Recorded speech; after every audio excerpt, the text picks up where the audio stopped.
Okay, we'll begin this meeting of the Woodstock Inland Wetlands and Watercourses Agency. This is Monday, April 7th, 2025 at 7:03 p.m. We'll start with a call to order, or a roll call rather. Stuart Peasley. Mark Parker. Bill Rowinski. And Molly is still mute. Sorry. Marla Butts. Okay, thank you. Appointments of alternates. We don't have any alternates to appoint. Action on the minutes of previous meeting. Special meeting, February 25th, 2025. Does anybody have any comments on that particular meeting? I don't have any. I didn't notice anything out of order. It was a long need- meeting, so I think it was Dan has done a good job at condensing it down into one page. Yep, Yep, looks good. I move to approve the special meeting minutes of Tuesday, February 25th, 2025 of the Inland Wetlands and Watercourses Agency. Second. we have a motion by Marla Butts, seconded by Mark Parker to approve the minutes of the special meeting, February 25th, 2025, with no corrections. Is there any further discussion? All those in favor signify by saying aye. Aye. Aye. Aye. The motion passes. Next, we'll move on to the minutes from the regular meeting of March 3rd, 2025.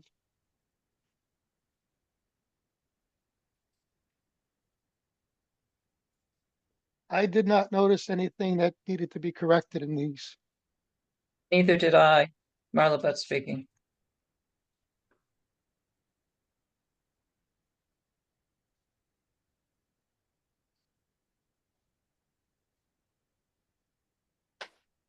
I I didn't have a chance to look at them. I looked at everything else, but for some reason I glossed over this and I didn't have a chance, so I can abstain. So Oh, you don't see, know if your name is spelled correctly? I can see that my name's not even I don't see my name anywhere. On page one, item number 4, action on minutes of the previous meeting. Letter A, regular meeting, Roman numeral 2. Last sentence, provide opportunity to photo doc conditions. Is it photo doc? Do we want to have that photo doc or what? Yeah, what's that supposed to say? I think that's what it says up above. Photo doc is missing the O. And Okay, it should read, yeah. and they should have added in a quote at the end and put the O on photo doc because it's a Okay. quote. So yeah, that should be corrected. Let's see. Anything else? I did notice that your name was not capitalized, Mark, on page 3. Item Yeah, 8. I'm just a little Mark. Yeah. Yeah. I didn't think that was critical. I think everybody knew who you were. Yeah.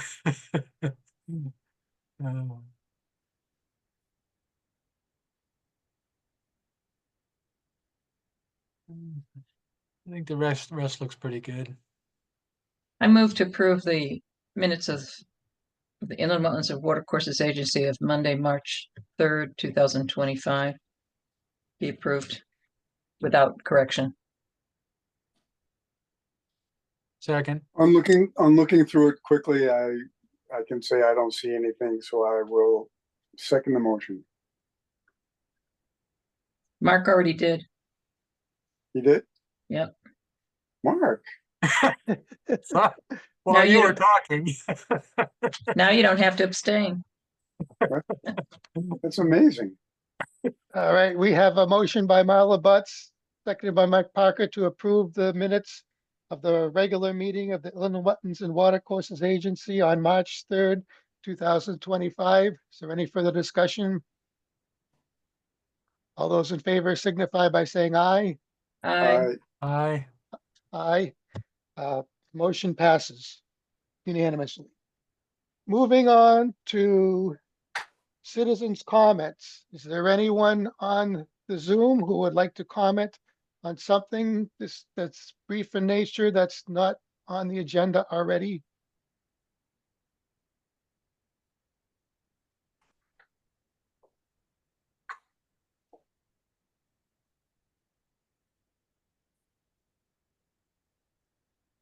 Okay, not hearing anything, we'll move on to the next pending applications.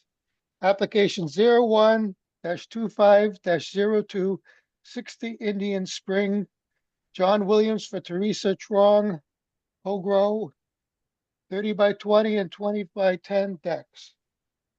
So this is an Is there- application, there's no one here to represent this application. This is one we've had in the office for a while, getting piecemeal portions of it towards completeness. We finally received the fee on Thursday to tie it all together. I spoke with the contractor today who's been hoping to get on this project, but we were waiting for that payment from the property owner. But I think I have enough here to review. This is work in the upland review area of Witches Woods. This is the initial site plan, as you can see on the side, which was not going to cut it. Could you screen share, please? Yeah, it should be going right now. I've got the message I'm sharing. Do you see any? Does No, anybody we have else? we have the agenda. Okay, let's see here. Do this.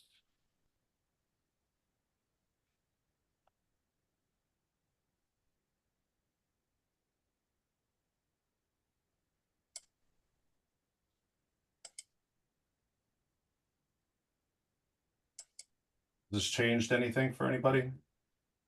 Nope. Maybe you need to unshare, then go and open up the document and then reshare. Share.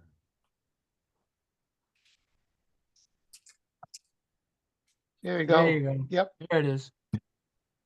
Okay, so initially, we received this January 29th. We had a pretty subpar, not to scale site plan here. Ultimately, we got closer to some better drawings, which I could determine where the work was occurring relative to the lake. So this is for two decks that connect with each other.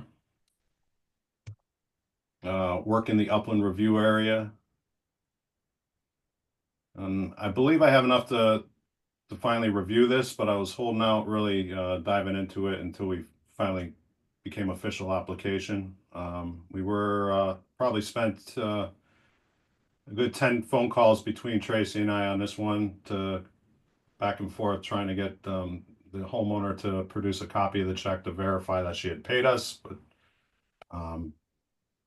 she finally just paid us by phone. Dan, could you hold there at page 7 of the documents there? I can't read that. So, Yeah, that's how we got it. It's not a duplication effect here. all right, so when you go to page 1 of the application, and because we're looking for a signature from the property owner that consents to the necessary inspections. And that is supposed to, I thought, also contain the acceptance. Apparently, our application form doesn't require the owner to sign the application form. Is that correct? That's correct. All right.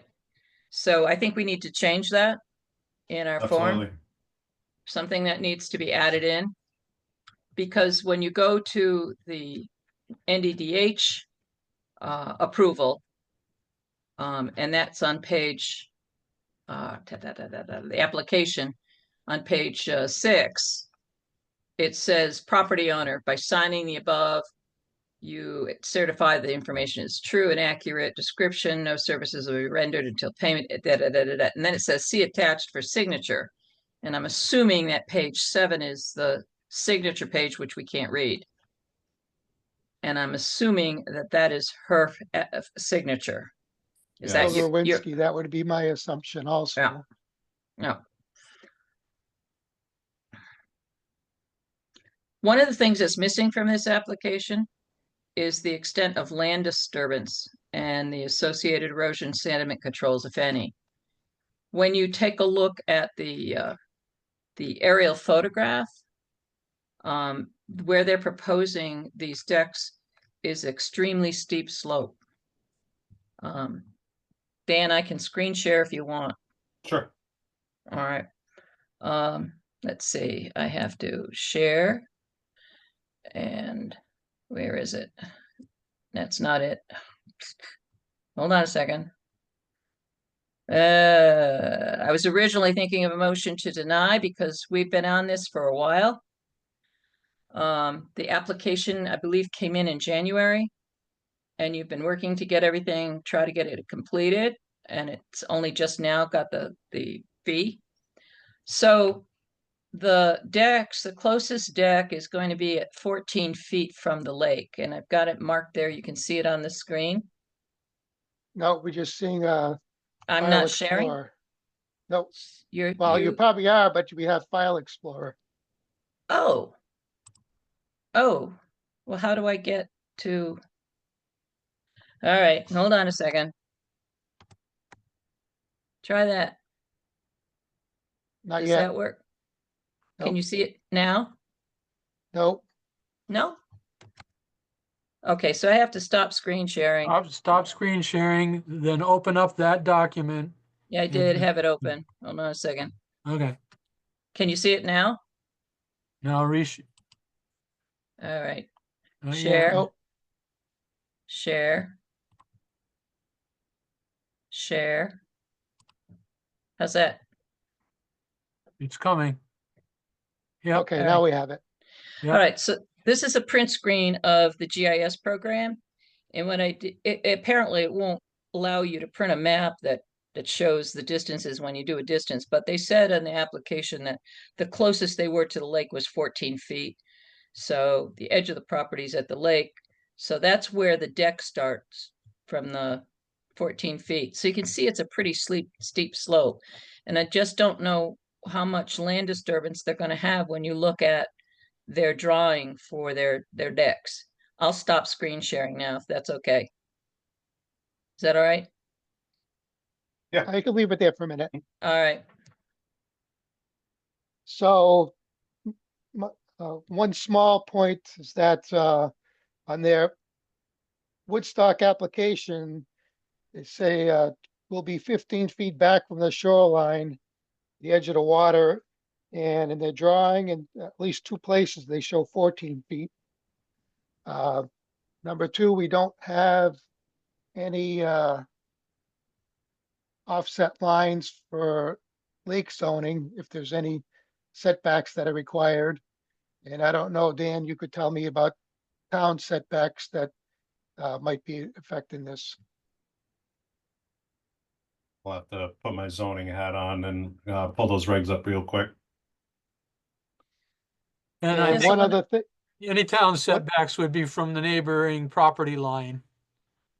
Which is the lake. Uh, The lake is a neighboring property line. Really? Yeah, but because the lake is owned by the association. Huh. Well, then I So would in think the- you'd have to see if the Lake Association has any distance requirements. Yeah. I couldn't The other thing- get an answer about that, about Witch's Woods. I don't know if anybody's heard anything different. Like, another thing, this could be just an error, but the first page of the Northeast District Department of Health, Do you want me to stop sharing? you could leave it there. All Just right. it's talks about proposed addition of a 20 by 40 deck with stairs to a 30 by 20 deck. Yes. And we have 10 by 20 and 30 by 20. The drawing on page 3 of the document shows a 20 by 40 and a 30 by 20. Yeah, that scale is totally off then. I think that's 20 by 10. It just looks like a 4 because the X in the middle. No, yeah, Oh, I see what you're saying. Yep. 20 by 10 and 30 by 20. Okay. Yep. right, right. But I'm trying to, and there's going to be stairs in between, so I'm just trying to figure out how much land disturbance there's going to be. And I think there needs to be an explanation of that. If they're going to be, if they're just using sonotubes and having it elevated up and there's no land disturbance underneath the decks, then I don't think that's a problem. But if they've got to do any earthwork other than sonotubes, then they should have some erosion controls on their drawing. They're only Absolutely. showing the sonotubes. Yeah, but that doesn't mean they're Okay. not planning on doing any grading work. They should specifically identify that they're not doing any grading work. Because all their purpose in the application says is to build an access deck. And we'll be 15 feet back from the shoreline edge of water. They don't say anything about there'll be no land disturbance other than the installation of the sonotubes. So you don't really know. If you really also the terminology, if it really is important actually. But when they say they're doing one deck, there are two different decks here, different elevations, different sizes. So there actually is different construction. So to me, the application with these kind of discrepancies is an issue. I think that it needs to be more consistent, but that's just me. It may not pertain to the wetlands and the issues that we're talking about, but I would really like to see something more consistent here, because we have questions, and those questions could continue throughout the project. I just Yeah, I think, I agree. I think there should be a more detailed project plan, you know, describing the stages or the steps and what they're gonna do, yeah. I wouldn't have any objection if the applicant withdraws the application and resubmits it and we waive the fee. Because then we don't have to publish a legal notice. Otherwise, we're at the end of, we're past our timelines if it was received in January. So you have January, February, and March. So we're after the 65 days that we have, that Dan would have to render a decision. We don't have an extension. So I would suggest that Dan ask them to withdraw their application and resubmit. I'd be willing to do a motion to that effect, that if the applicant doesn't withdraw the application, that it be denied for incomplete information relating to the construction of the decks. I don't see any other way to be able to do it. I concur with Marla's position on that. And I Okay, think that well- would need a motion to do that because we'd have to be actually denying it if he doesn't receive a withdrawal within, say, 10 days. Yeah, I'm good with that. Would the motion need to include, you know, what Dan will need to be telling them? For example, we'll need a more detailed description of if they're gonna be doing grading or not, and if grading were being done, they would need to show ENS controls, et cetera. Correct. Yes, right. Yeah, I would try to structure the motion to include all of that. That would be good with me. it would be Stu? helpful. It would be helpful to have a section drawing through to show the terrain, the pitch on the slope, and how the decks relate to the water's edge and to each other, because we don't know just from these little sketchy diagrams, what the stairs are doing. I mean, a 30 by 20 deck close to the water and a 20 by 10 close to the house. How far are they apart exactly? Would that be relevant? Would that have an impact on the lake? I'm only looking at impacts to the lake, which is basically Yeah, soil erosion, sediment control. Zoning might care about what they look like if it needs a zoning permit, but we shouldn't be that concerned about that. well, a section through, if we had a section drawing, I then agree. we'd know what sort of excavation or any sort of grading would be done. If nothing, it's just piles.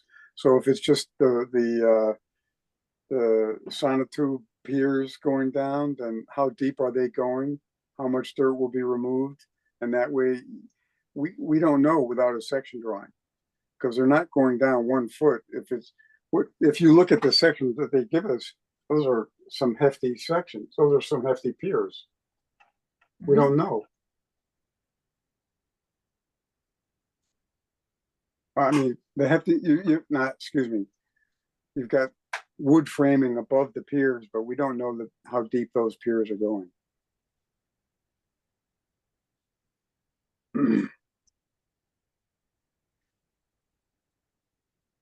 So that would determine how much dirt will be involved in excavation for those tubes, what will be done with that dirt. I think, we're relying on sketchy information here. So the decision is Dan's to make in actuality, so Okay. if he ends up denying it, it can come back to us within 14 days of the publication of the legal notice. That will be the applicant's right. So let me suggest a motion, if you don't mind. Go ahead.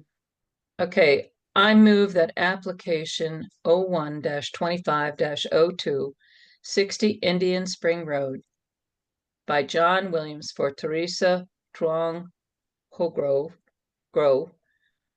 for the construction of 2 decks in the upland review area be denied by the wetlands agent unless the applicant is willing to withdraw the application with the understanding that his fee for any subsequent application will be waived by the wetlands agency on the basis that there is a need for a cross-section of the decks and an identification of the land disturbance and associated erosion and sediment controls needed to protect the lake from pollution during construction. I second the motion. Was that a motion? Yes, it was. I second Okay, it. we have a motion by Marla Butts and seconded by Stuart Peasley, and I'm not gonna try to repeat it. The only question I have is, do we want to make any statements as to setbacks from the Lake Association and or the town? Or is that something that Dan should handle? That's something that Dan should handle through zoning, not by us, I think, my opinion Yeah. is. Okay, Correct. all right. Is there any further discussion? All those in favor of Marla's motion signify by saying aye. Aye. Aye. Aye. The motion is unanimous. The motion passes. Moving along to the next one. Application 01-25-03, 25 Loyola Road, John Weber, tear down, rebuild single-family home. So we this morning received an additional granting of the remainder of the extension time available to the agency. They're still awaiting their Northeast District Department of Health. Came back with a couple requested revisions to their plan, which they're going to need to reincorporate into the site plan. So they have granted the commission an additional 30 days to the May meeting. And I will put that onto the screen here real quick.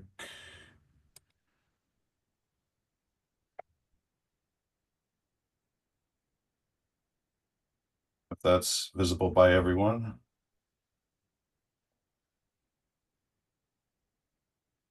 Okay, yes, Okay. But I think we can, I think procedurally table that. Think we have to have a motion to accept the extension? And when does it go to?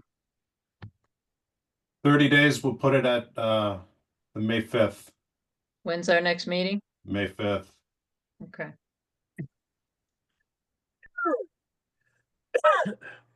I'll move to accept the request for an extension and to May 5th for application 01-25-0325 Loyola Road. Second.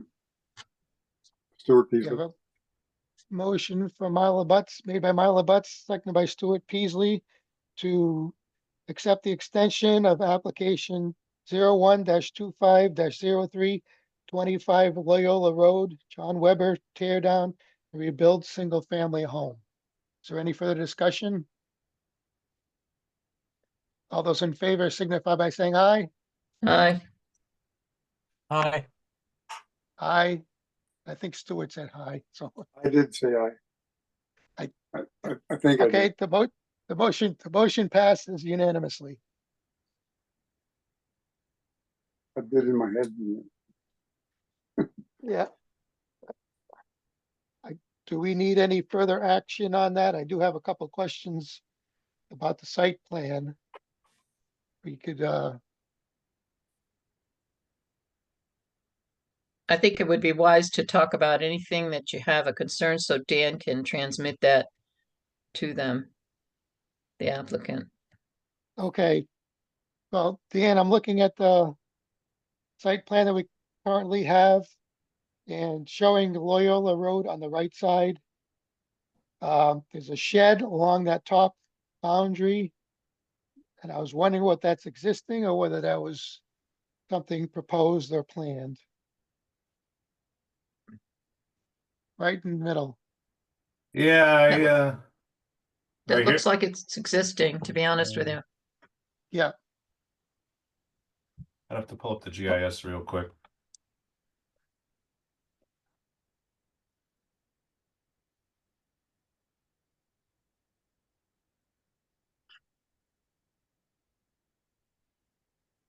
It was just there the other day, but it's really small lot when you're there. Could you change it to the local imagery for 2023?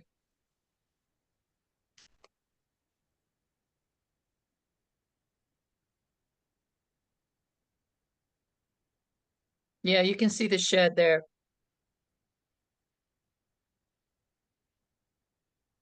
These lines aren't lining up correctly, I don't think.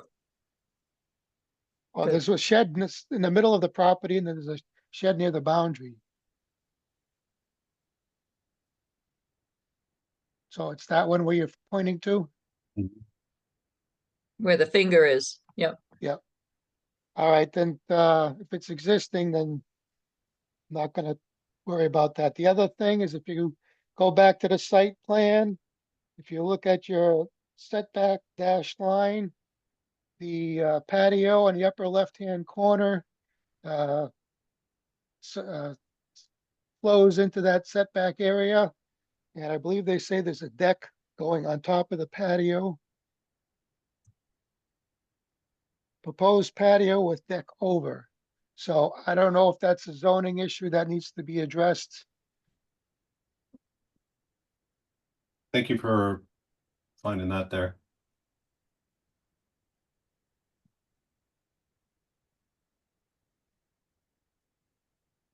So there might need to be a change somewhere along the line. Either a variance or different design. I'll reach out to Mark Reynolds and Frank Halley on this one. Also, Dan, they talk about using silt fence. I think wattles would be acceptable for this site. Yeah, that's what I said. It's a beautiful lawn right now. the silk fence installation would kind of tear it up. And it's very flat in that section, or flatter than it even looks on this plan. And I think the wattles will be appropriate over there.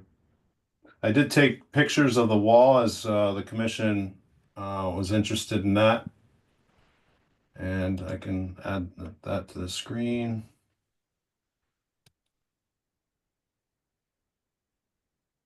So this new build would consist of these two lots that were once separate lots. The wall on the vacant lot is in pristine condition.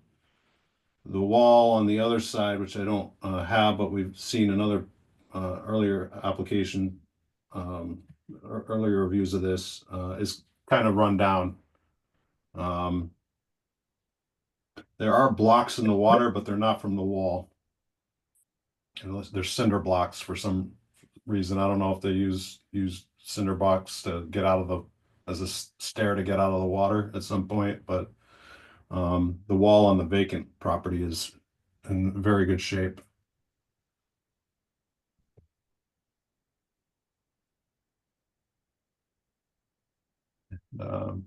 That is, going back here for a minute.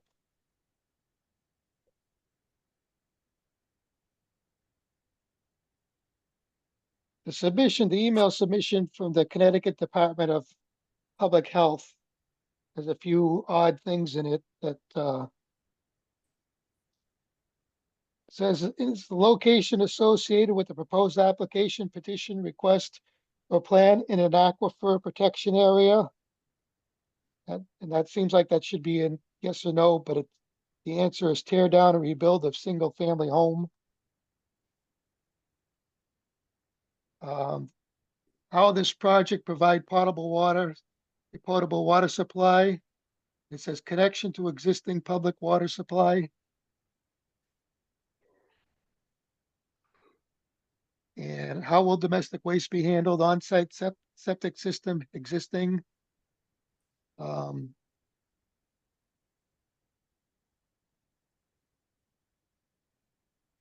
next comment too, I'd have to study it back again, so I could anyways. have, I could request them to update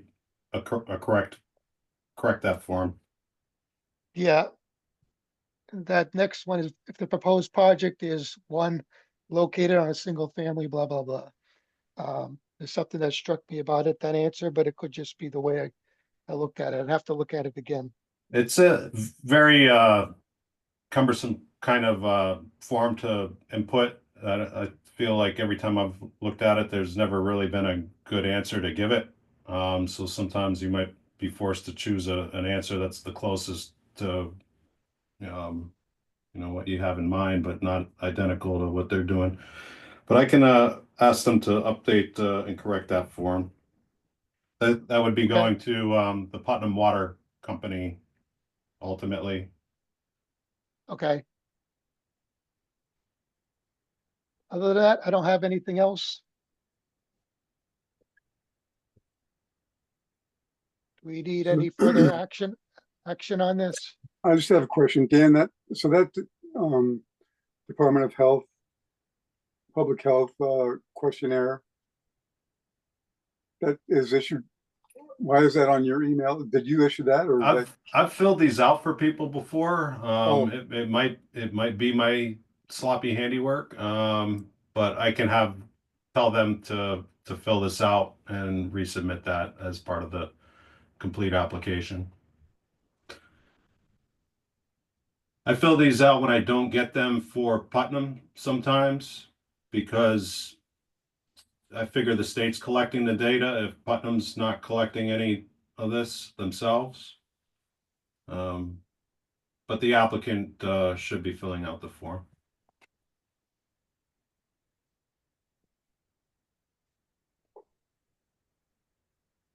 Anybody have any further comments? Just that photograph that Dan showed of the wall. The wall closest to us in the picture is part of the lot, and the house that you saw there, the red cottage, that's the one that's gonna get torn down. So we do see the bit of wall that's in front of it, which is a little lower. It looked like somebody was doing repair work. See that little red cottage? Yeah, That's so that's the that- one getting torn down. and are those other houses on the same property or different No, property?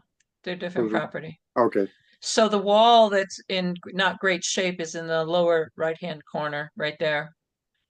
So if they're gonna, if they're gonna repair that, they're gonna have to come in with a new application for that, because they're gonna need at least a better, need a good drawing of that, but that should be something that they can do at a later time, that don't have to be held up at this point. Because it's not falling apart completely. It may not be in great shape, but it's not falling apart.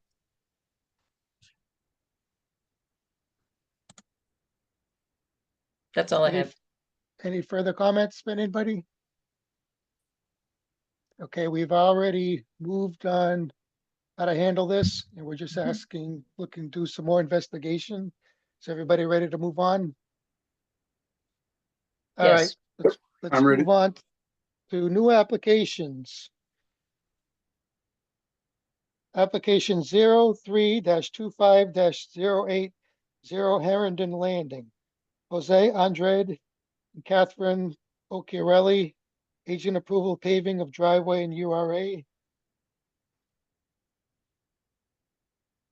So this one came through just after our last meeting. It is a very small portion of upland review area that they seek to pave. This apron is existing, and it's about a 30-foot length of their overall driveway, which is outside of, everything else is outside of the regulated area. This upland review area is across the street.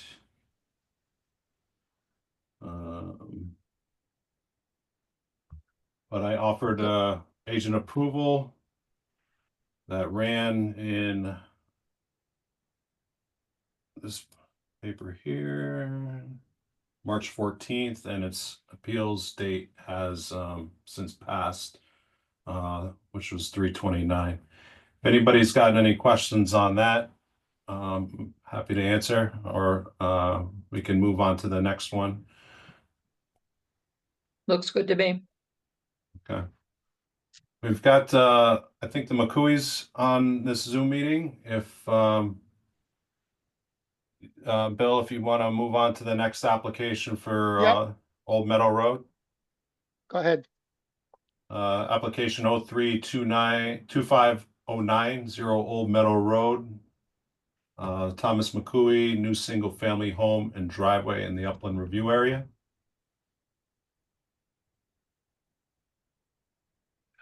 Would you guys like to speak to about your application?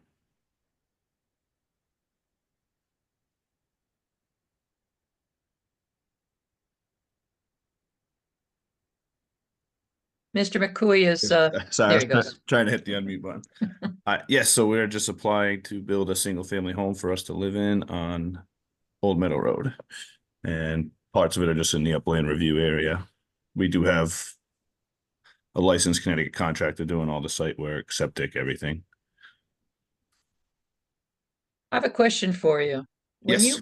When you bought the property, was the driveway already there? Yes.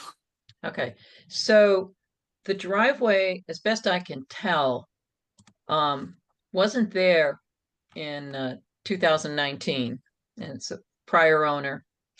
The land was purchased by a Paul Lito in 2020. And 2020. And then he sold it to you Correct. in June of 2023. So the aerial photography that we have in 2023 shows the driveway there, or at least a piece of it. So your application is going to have to also include the driveway, which never got an authorization as best I can tell. Because I don't recall seeing any application for the construction of a driveway. So it's most likely that Paul Lito did work without authorization. Okay, yeah, that was there and it was on their site plan when we Yeah. bought it from them. I don't know what they did prior to us acquiring it. They Yeah, and did, they were building the house in front of it. the reason why I was asking is because when I looked at the subdivision plans for this, that were on file on the land records, it actually shows the driveway, located farther, let's see, which way would that be? Which way is that arrow? South on the road, farther away from the wetlands boundary. Okay, But I don't have a problem where it is now. You did a really good job in your application, I thought, in describing what you wanted to do. But I just felt you needed to know that that driveway was never authorized by the commission and should have been. okay, yeah, that was, like I said, we had no idea. We just Yeah, bought it. This is our first time building a house on our own, so. Yep. We're learning as we go. well, you gave a lot of good information. I had no problem with it. Thank you.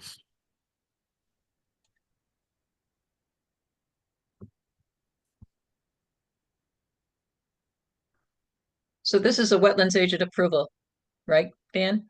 Yeah, that's my read of it. It's all working upland. We discussed in the office at some point that Ian Cole had done the delineation on this one. We were looking for that on the site plan. But they I think they reworked this to include the reference of the delineation that was done for the subdivision that. Yeah, I looked that up and the soil scientist never signed that drawing. So, but I can tell that it was done by a soil scientist because they actually had the flag numbers on that subdivision drawing. And it's quite old, much older subdivisions, predated my involvement with the Wetlands Commission, so, or before I was even in town. So I don't have any problem with the delineation that's shown on the drawing. I feel comfortable that it was done by a soil scientist when the subdivision was first done.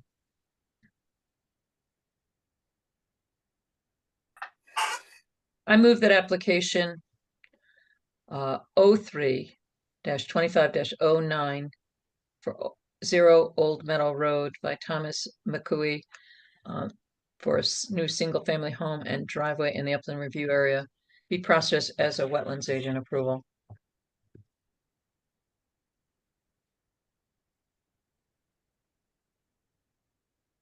I'll second the motion. Stuart Peasley. Okay, we have a motion by Marla Butts and seconded by Stuart Peasley to approve application or designate application 03-25-09, 0 Old Meadow Road, Thomas McCooey for single-family home and driveway in upland review area to process as a wetlands agent approval. Is there any further discussion? All those in I'd favor like to, signify by I'd like to suggest to Mr. McCooey that he might consider joining the Wetlands Commission. Thank you, guys. We're looking, Tom, so give it some thought.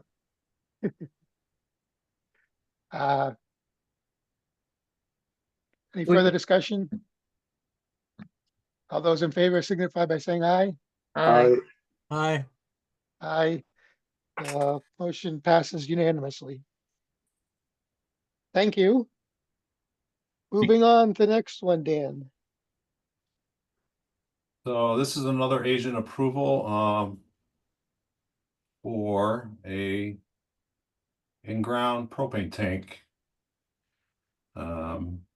Typically, it's my understanding that Mr. Marinelli, when he applied for this house, hadn't thought of this, but as the build came along, it was an amenity that they wish they had. I think we were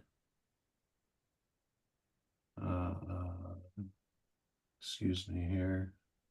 This is a new single-family home that the commission looked at in, I believe, 2022. Yeah, it was authorized under permit 05-22-17. Yeah, thank you, Marla. Mhm. And if you'll note here that this propane tank is on the proposed on the fringe of the tree line, not far from wetlands, but it is in the upland review area. I was able to have a look at that, and discuss the project with the homeowner, and I did offer an agent approval for this. Mhm. The notice ran on 4/4, and it's appealable through 4/19. If anybody's got any questions with that, or want me to follow up with the applicant in other I ways? just had a question about why you had so many property cards attached to this file. Uh, he thought you needed to list all your abutters, and that was his. Oh, okay, all right, got it. But this is over on 198 in the far northwest corner. It would be within the Southbridge watershed reporting. So we don't have a Southbridge watershed form with this. But if we're ready to move on from that one, I know we've got a few people here with our next applications on our meeting. Yep, keep going. Okay, application 03-25-11, 0 Joy Road, for Jared Spalding, a request for use permitted as of right, driveway to an agricultural parcel. And I'll pull that up. Jared, if you'd like Yes. to. Can you hear me? Yes. Okay, fantastic. Good evening, everybody. Hello. How are you? Okay, so far, how about you? Fantastic. So I'm here to answer any questions that you guys might have per my request. I can give you a rough idea of the square footage that I am looking to affect right at the moment, and any type of terrain designation that you're interested in. So I'm looking at Bill Rowinski, looking at your site plan here that Dan has up. Yes. And is that the existing driveway or cart There path is or whatever it is? There is no existing driveway right at the moment. We did back in October file for a driveway application and put in a culvert to divert some of the water at the road. It's not an apron. We put 3 minus down with 2-inch crushed stone over the 15-inch culvert. But what I'm looking to do is that 25-foot strip right there, which equates to about 13,750 square foot, roughly a third of an acre. I'd like to continue with that to access the back portion of this property, because the property west of this stone wall, that's the property division right there, is grassland, and it's my father's source of income. And it's a hillside. It gets wet, and I'd really like to access my property without having to make tracks or having to wait for certain, weather events to pass for me to get there. From what I understand, I fall within the delineation area there. If there's any questions you have for me, I'll be more than happy to explain. Yeah, where actually is this driveway going? Where is it located on is it where Yep. it looks like an existing driveway there? That's actually the property line. That's the. Oh, you're talking about the Correct. 88-1? Yes. I don't know. Okay. Can you see my cursor or no? No, No. Okay. No, We got Jared, would you like to share your screen? Yeah, I don't know how to do that. I'm first time Zoom user here. So. so that lot 88-1 is all we're talking about. correct. Yes. Yes. Okay, So second. right west of Dividend Road, there Yep. is two points, right there. That's where the proposed driveway entrance to follow that Okay. 25-foot strip all the way back to this open area of land. Correct. Okay. Dan, could I ask Dan to pull up the GIS for this and turn on the topography? Yes, the GIS shows a discrepancy in the in the width at one point. That's all right. I'm not worried about that. I just think that it would be Oh, sure. helpful for them to see, zoom in and then turn on the 2-foot state data contours. And the 2016 contours. Yeah, okay. So they can see, got to scroll in a little farther. So you can see the topo lines cross along the driveway. So you're going to have to do some grading to Yes. flatten it. So are you going to be cutting and filling? So cutting into the hillside and filling on the low side? So the low side further back towards the open parcel of the property is a little bit steeper than the front. Yeah, go south, Dan. Go Yes, south. You see how the contour lines get really tight? yes. Yep. Yeah, it gets pretty steep there. So yes, we're planning on leaving the stone wall to the west because that's an erosion barrier. Yep. All that property from the west, I mean, I've worked it for 30 plus years myself. That's my family farm. Yep. So the water that comes down off of that is kind of, it kind of buffers at that stone wall and then runs out towards the road as kind of a natural swale almost. And then that's why we put the culvert in. So yes, so back here, we'd like to put some, I was thinking I have a plethora of stone on this property because as a kid, I would pick stones in the field and we would dump them over the wall. And there's a lot of stone there. So I was hoping that I could use some of the stone as the base and then build it up with the proper materials and then put some 3- down and then a process, some sort of process at the final to make it, so you don't pop your tires on your truck or whatever. Yeah, because you don't have much space there. What is it, is it a 25-foot? 25, yes. Yep. Yeah, so you don't have a lot of space to be able to do filling without going onto your neighbor's property. Well, so the neighboring property is my uncle. So I have full access to the western portion to run equipment, and I can do 99% of my work from up there, aside from dumping the new material and actually grading. Yep. So you're planning on using stone fill more or less, and then topping it off with travel type material? With a gravel or whatever. I have a gentleman that does some site work that I would converse with. I'm not going to just put like stumps in there and try to fill with stuff that's not going to. It needs to drain. I understand it needs to drain and it needs to stay put. So whatever the materials that are going to be required, and I will keep in contact with the town moving forward if you so graciously accept my application. I'd be more than happy to just do whatever I have to do. Dan, could you show the lower part of the field, the lower part of the property? And could you turn off the topo now? Okay. So it looks like you've got some partial clearing that's in there. So is it your plan to expand the agricultural? So the upper field? portion, I don't know the total elevation difference between the top and the bottom of this property in footage, but it's a pretty steep lot. So the very top of that lot where you see is very open. I would like to do a large garden.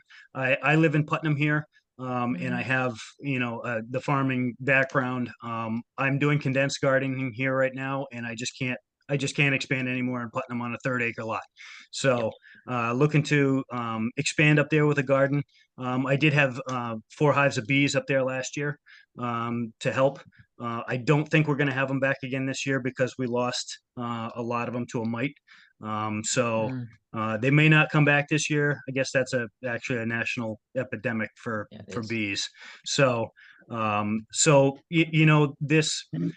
this whole piece of property is really covered with invasive species like greenbrier and bittersweet and poison ivy, poison oak. So my intention is to actually try to eradicate all those invasive species and actually plant something for soil retention there, whether it be a grass that I maintain with a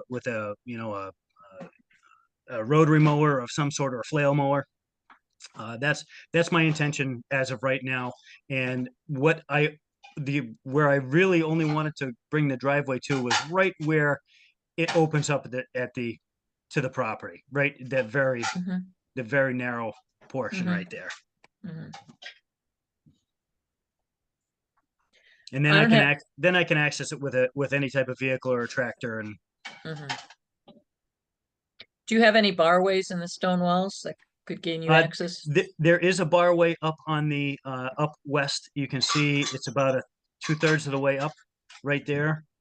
It's a very narrow barway because this used to be a cow pasture back Yep. in the 50s Yep. and 60s. I don't have a problem approving this as a use permitted as a right based upon the description that was given at the meeting. It's far enough away from the wetlands so that if there is any siltation that may get generated, it would most likely be mitigated through the vegetation that exists between the proposed driveway and the wetlands, the delineated wetlands. If if it sweetens the pot any, I would be glad to put topsoil on the down hill side of that I driveway would not and- recommend that. and plant grass. I would not recommend bringing Okay. any material that's potentially erosive. If you're gonna use stone as fill and Yes, top dress it, then you're gonna have a fairly stable embankment. You Sure. put topsoil on it, it's gonna take a while for that to get stabilized. understood. And Understood. that could cause more of a problem for you than Okay. and money down the drain, so to speak. Yes, yeah, literally. Yeah. And Jared, this is Mark Yes. Parker. I'm very familiar with the property, as you know. Hi, And, Mr. Parker. I think the natural vegetation in there will do the job, Mm. as Marla already alluded to. Okay. So, yeah, I don't think you're gonna need to put any soil and grow grass. I'll let the natural, edge of wetland vegetation take care of it. Sure. Yeah. Much appreciated. So I move to approve application 03-25-11 Zero Joy Road by Jared Spalding as a request for use permitted as of right for a access way, driveway to an agricultural parcel. Be use permitted, approved. Did I say that right? No, I don't think so, but that's okay. You'll restate it, won't you, Mark? Yes, the spirit of the law.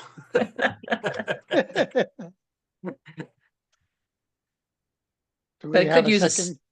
yes. Second, Okay, we have motion by Marla Butts, seconded by Mark Parker to approve. Let me see what this is. Application 03-25-11 Zero Joy Road, Jared Spalding.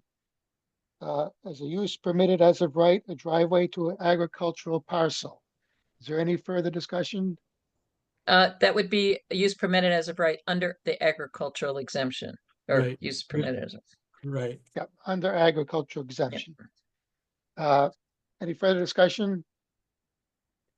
All No. those in favor signify by saying aye. Okay. Aye. The vote is unanimous and it passes. Thank you, Jared. Thank you very much. Have a great Welcome. night. You too. Thank you. Moving on, Mr. Dan. Okay, we've got application number 03-25-12 for 22 Bighorn Lane for Chris and Heather Erskine. They got request for some stone steps to the water, an 8x10 shed, and a retaining wall. And I think we have Heather on the call if you'd like to speak. Yes, hi. So, yep, so I don't know which one you want to start with. We want an 8x10 shed, and we sent you, I know, pictures of where we wanted to put it, and we were going to put a retaining wall on the side of the shed facing the water.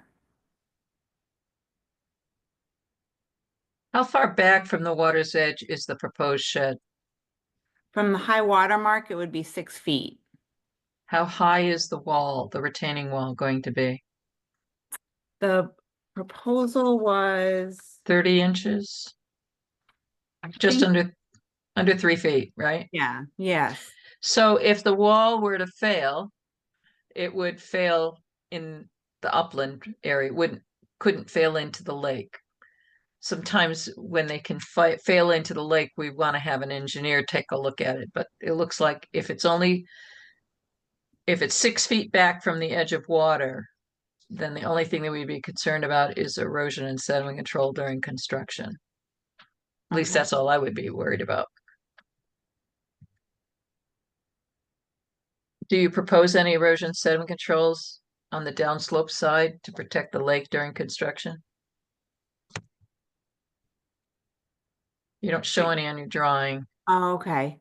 I know we were gonna put, crushed stone. I think it was 3/4.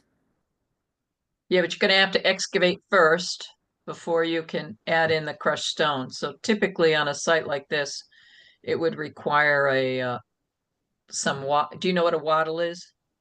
I do not. Okay, it's kind of like a netted sock filled with usually hay or compost, and it goes down like a sausage. Okay, And you don't have to dig a trench to put it in, but you do have to stake it in. There's a lot of places you can buy that. It comes in lengths, it's easy to put down, but you really should have some kind of erosion sediment control for during the construction of that. okay. I don't understand where the plan doesn't show where the steps are that you want to put in. Oh, for the water? Yeah. You only show the shed. And typically, because you're going into the water in Lake Bungay, have you gotten any approvals from the Lake Association? Yes, and I forwarded those pictures you just went past, that's where the Yep. stairs are. I forwarded the email from Jose from the Mhm. Lake Bungay board that they had approved it. They approved the shed. And the Bill steps for the Rowinski. water. Okay, replacement of concrete steps. Yeah, so in the pictures that Dan was just showing, it's where you kind of see a metal pole sticking out of the water. So Yep. all that is like cement and rubble. That's what we're proposing to remove, and then in its place, put some stone and put stairs just to walk down into the water. What kind of stairs? Would they be stone steps or would they be wooden? What would they be? Stone, Okay, so you just kind of like replacing what appeared to have been a stone stairs with a new stone stairs. correct. All right. So because you're doing work in the water, this is actually, we can only receive this application tonight. And I would suggest that the replacement of the stairs would have to be during the drawdown time in the fall and early winter, Okay. when the lake is drawn down. So, I think all that we can do at this point in time is accept the application for discussion next meeting. Is that everybody else's understanding? That would be my understanding. This is Bill Rowinski. But I do have one question. This wall that you're proposing, is that the entire waterfront or just in the area of the shed? Oh, no, just on the side of the shed, yes. Okay, You look at the picture, Bill, would be on page 9 of the application document. And it looks like, based upon what she said, it's 6 feet back. It would be right at the left or right edge of that brush pile. Is that correct? Yes, Yeah. So she'd be back from the water for that. yeah, okay. But because the stairs are proposed, we really can't, I don't think we can process this until next month. And I would suggest that any approval that we give would require that the work on the stairs be done when the lake is drawn down. Okay, so then to clarify, the wall is not going into the water anywhere? correct. Okay. You're just kind of building up a wall around to make a pad. Correct. Yeah, okay. It's a pretty steep lot. It's When you very look at it. steep, yeah. Yeah, it's not a lot of space either. Are the steps gonna actually be going down into the water? Yes, that area is at below the high water mark where you saw the metal pole, like all that's usually underwater and that's the Okay, all right, problem. all right. Yep.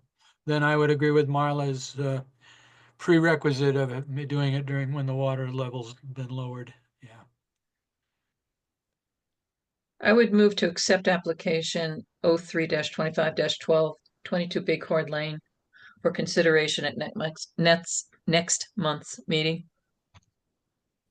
Second, We have a motion by Marla Butt, seconded by Mark Parker to accept application -003-25-12, 22 Bighorn Lane, Chris and Heather Erskine for stone steps to the water, the 8x10 shed and retaining wall for our next meeting. Is there any further discussion? All those in favor signify by saying aye.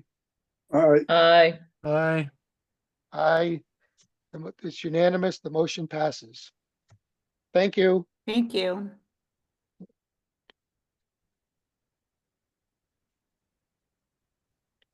Moving on. Application 03-25-13, 290 Senexit Road.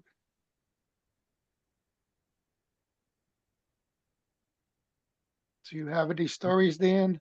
Yep, we've got Philip here. I've got some docs we'll share through the presentation though.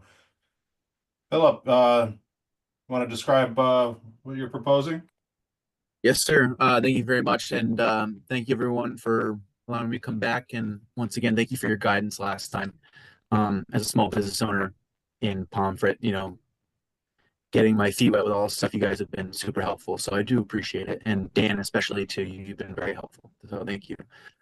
So last time we took out the invasive plants and just kind of cleared up the beachfront. And now what Diane and Glenn are requesting is to lay down sand in that beachfront. So it's about 45 by 15 foot area, which comes out to 18 yards of sand. I will take any suggestions you guys have as to what type of sand you guys suggest should be put in there. But yeah, it's that red marked out area, and that's the road, and it'll go up right up to the road. And yeah, there's already sand existing there. But what would happen over time, with the water coming up, it's completely contaminated with dirt and stuff like that. And they just want a nice area that they can walk down to and enjoy their beachfront. So Uh, I have a question for the rest of the commission.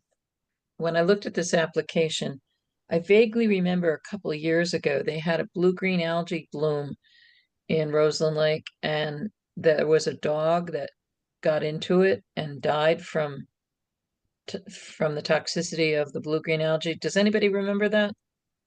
Yes, I do.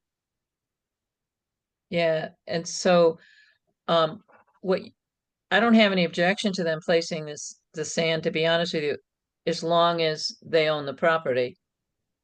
But I think they should be made aware that the pollutants in Roseland Lake can be such that when they get a algal bloom of blue-green algae, that it can be toxic, not only to your animals, but it can also cause all kinds of problems if you're trying to swim in it. So Marla, if I may, when it comes to animals, because I'm a dog lover, they have an electric fence that runs through there, so the dogs can't get closer than 25 feet to the water. Okay. Just as long as they know that there's a problem with the water sometimes in the lake in the summer, because there's so much agricultural drainage, there's Yeah. a huge amount of nutrients going into that lake. It's got a lot of problems. Okay. And I will. unfortunately, it's Putnam's water supply. And I would add there's a huge amount of use by Canadian geese and ducks and waterfowl. And that can contribute to the nutrient enrichment for blue-green algae blooms. Yep, I will big time. Is Take this Bill away. Rowinski, is their swimming also still restricted in Roseland Lake? They don't have swimming at Roseland Park, but that doesn't say that I haven't looked to see if there's water quality classification says it's not clean enough to swim in. But the fact that a dog died a couple of years ago from an algal bloom would make me a little hesitant to go swimming in it in the summertime. They're both, so Glenn is a Vietnam veteran, and although very mobile, I don't think he's terribly interested in going swimming. Neither is Diane, but Mhm. they do just want a nice place that they can sit down and then just enjoy the waterfront property. Yeah, understand. How far into the water would they be going? How far in? For the stand, I wasn't planning on going too far in. Honestly, really just up until pretty much where it touches, because of the known factor that you should not go in the water. So there's really not much point of putting any sand into the water. But as I said before, just giving them a nice area to enjoy. Also, question: do you guys have any preference or any suggestions on the type of sand I should be using? Should be washed, Yep. Wash sand. washed sand. sand. Yeah. Yep. The Wow. fines are all taken out of it. Yes, ma'am. Okay. Mhm. It's funny to think about. I remember, this is a little bit off topic, but it has to do with Roseland. My mother grew up in Woodstock, and for my parents' first date, my mother took him to Roseland Park and had him watch her go water skiing in Roseland Pond. So, Yeah. how times have changed. Yep. Yep. Yeah. I got my Red Cross swimming certificate swimming in Roseland Lake when I was a kid.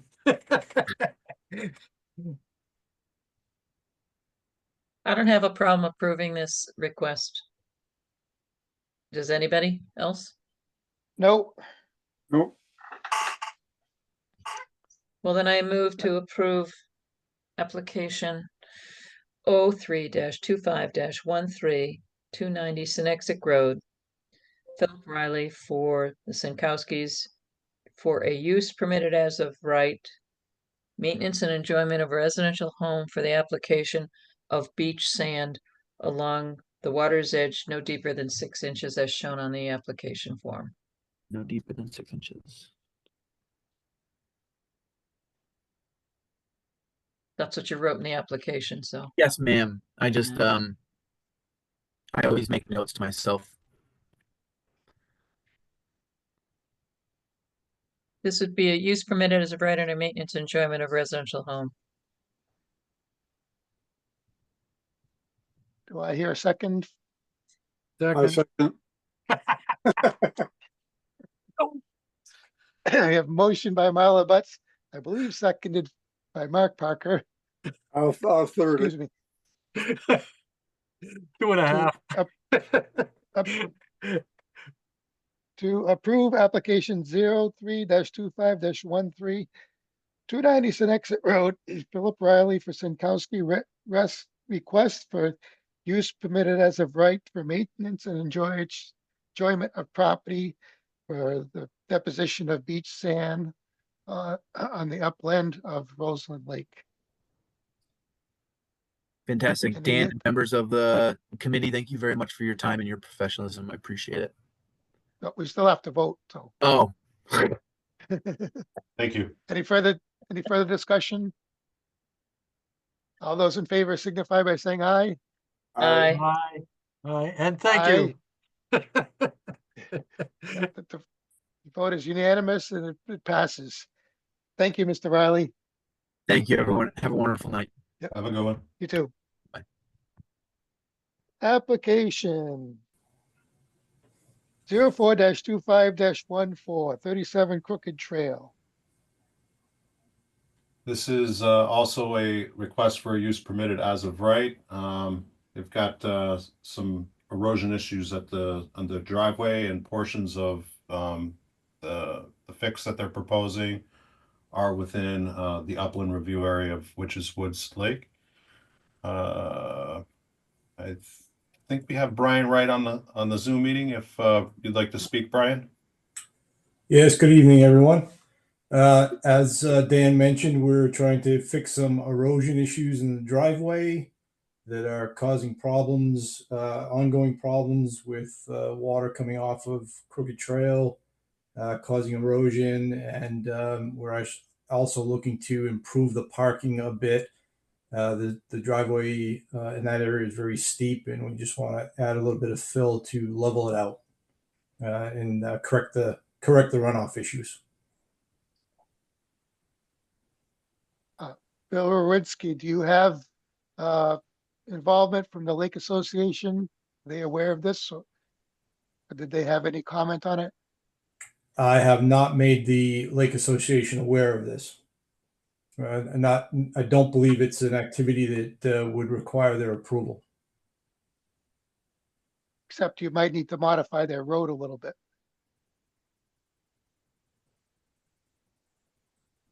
Yeah, I think the berm itself has eroded at the road. So right now, it looks like the runoff comes down the road and down into your parking area and then alongside your house. So it looks like, are you trying to redirect the road runoff to where if we're looking at page 5, there you go, over by the mailbox?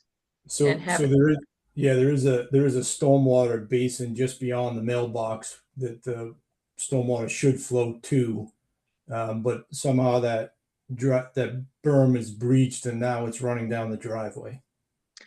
So you just want to increase the lip of your driveway adjacent to the roadway so that it has to stay in the roadway as opposed to running down into your driveway and going. Yes, and then also fill the area. Dan, could you just scroll back one picture, please?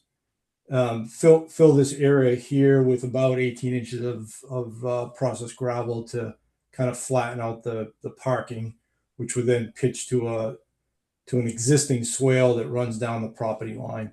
Need to rebuild the swale and put some riprap in there to kind of control the erosion. Mhm.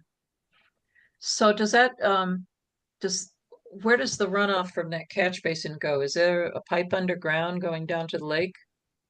That I don't know. You don't know where that catch basin drains to? No, it's not. It's not actually on my property. No, it's and on the association's property. I would assume it's part of their drainage system. So that's why I didn't know where that catch basin would deliver its water to. But and I assume it's a catch basin. I believe I saw like a maintenance crew out there one day kind of cleaning the leaves in that area. So I assumed it was a catch basin, but I haven't actually put my eyes on it.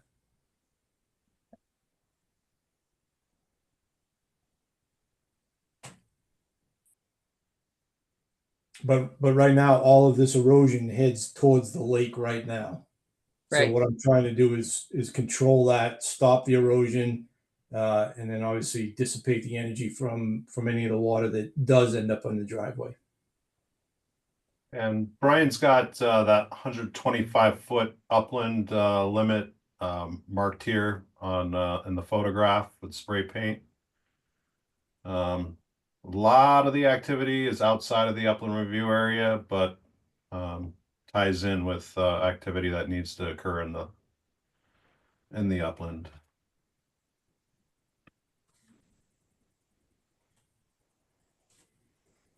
the change in drainage could take it up beyond that 25 foot.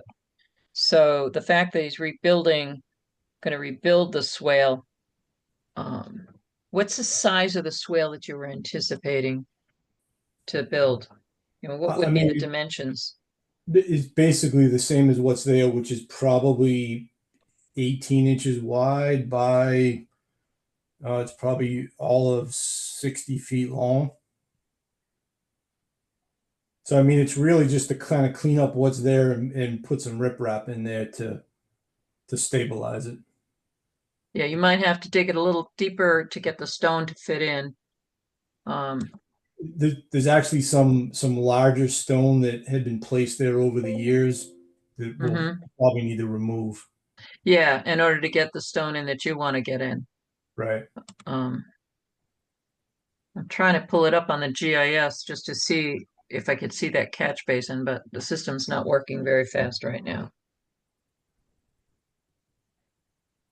Can you pull it up, Dan?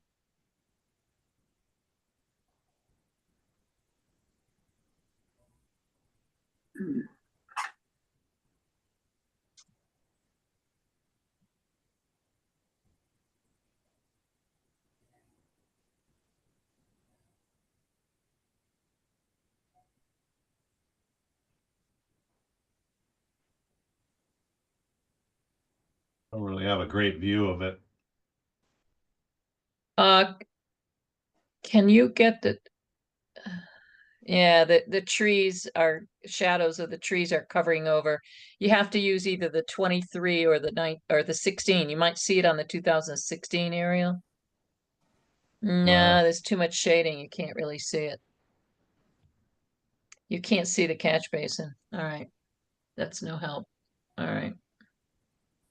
It's kind of down where the mile scale would be on the Yeah. screen right now. Yeah, it's just, it's too much cover, too much shadows to be able to see. All right.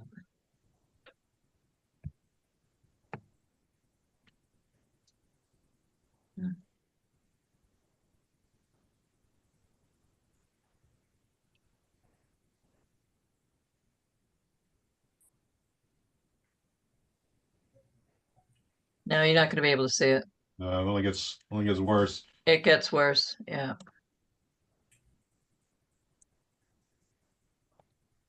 And I don't think Google helps it at all either. It's not any better.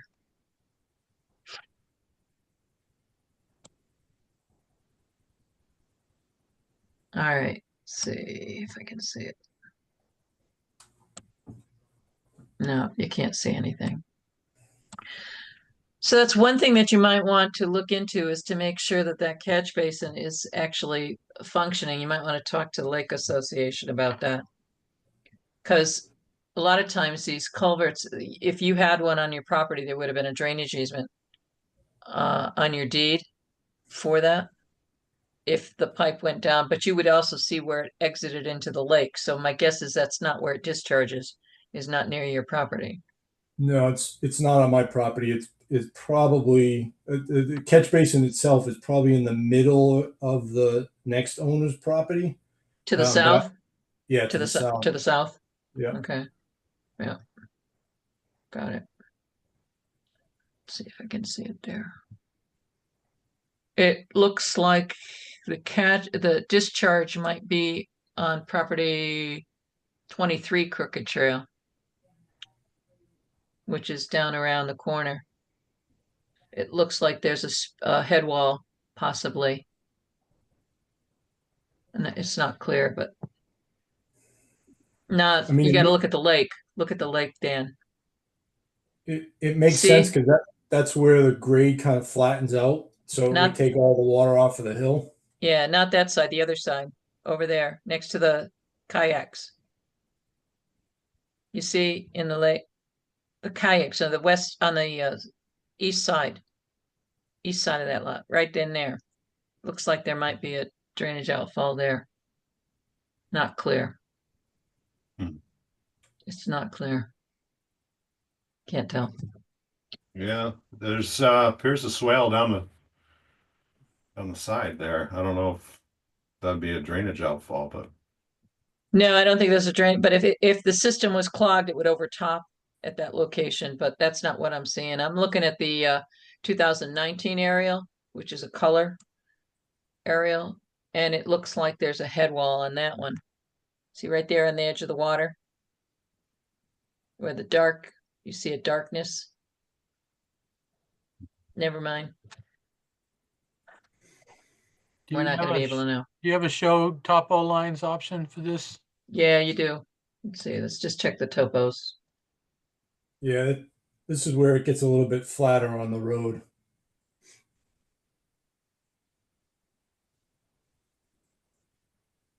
Everything further up the road is at a higher elevation.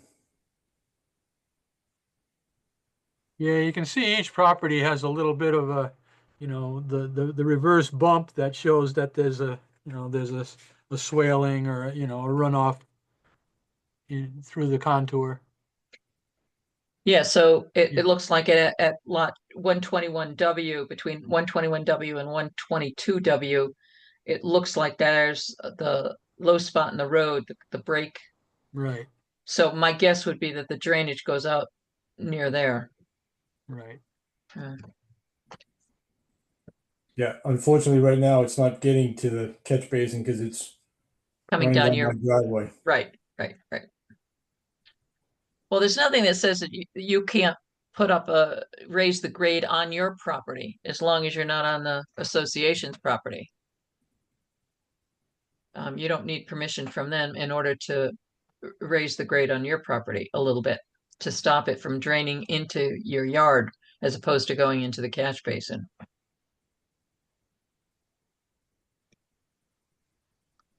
My only concern is how that drainage swale is going to get constructed.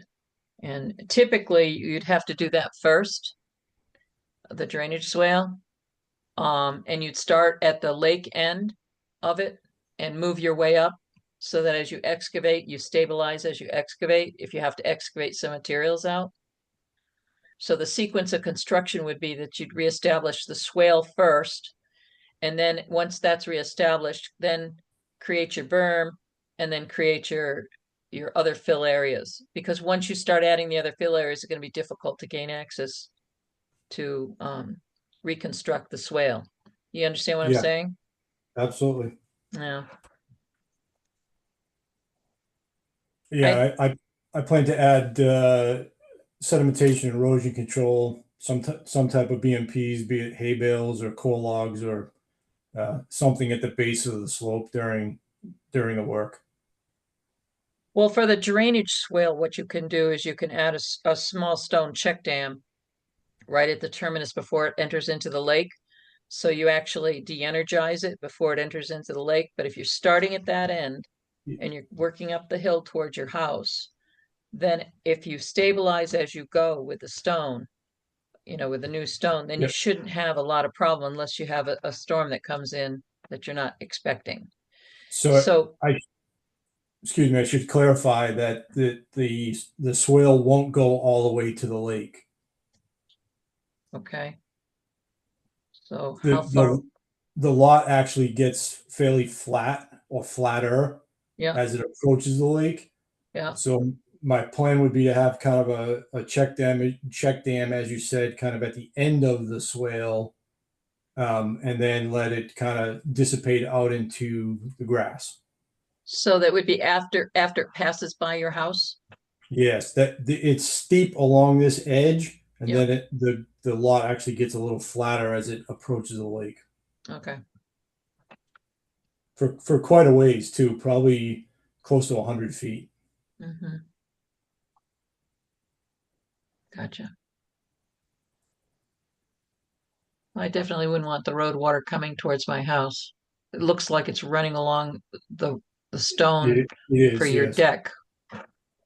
Yeah, and that'll become problematic over time. So I could see correcting that.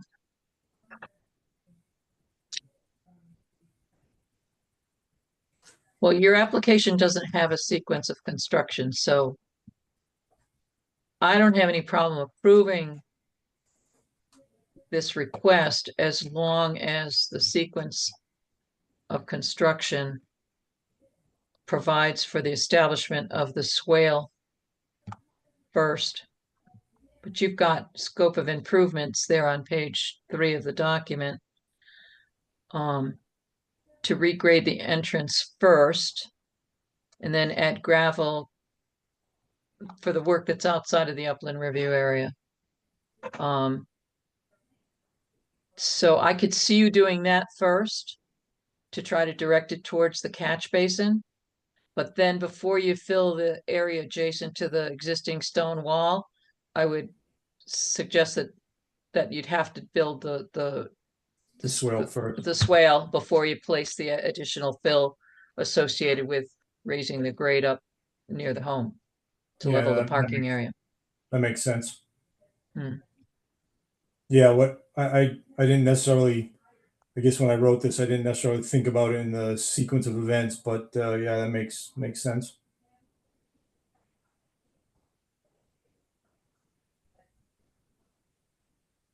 Okay, so then what you'd switch is item number 5, and put it after item number 1. Yes. In your sequence that you have there.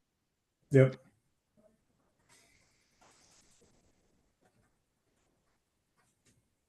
I'm ready if everybody else is. Yep. Yep.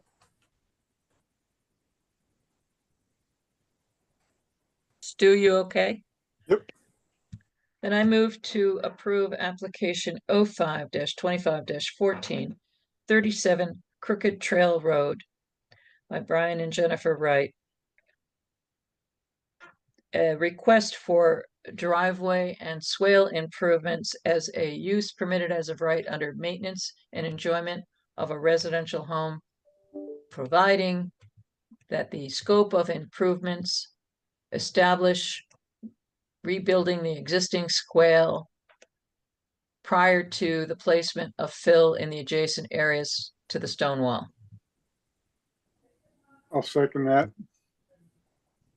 Yeah, I have motion by Marla Butts, seconded by Stuart Peasley to approve as a use permitted as of right for maintenance, enjoyment of property. Application 04-25-1437 Crooked Trail, Brian and Jennifer Wright, with details as enumerated by Marla that we can hopefully get from the recording. Does anybody have any further comments? All those in favor signify by saying aye. Aye. Aye. Aye. Motion is unanimous. The motion passes. Thank you, Mr. Wright. Thank you. Have a good evening. Yep, you too. Thank you. Administrative business. So we have one application that concluded its appeals period of modification and transfer of a permit from the Barlow family to Johnny Barlow. I did get called out there to inspect, and I'll talk about that in my agent report a little bit further. I have some photographs accompanying that. But if you want, I can kind of cover that ground now or in the report. Why don't you do it now and not cover it Okay. in the report? Sure.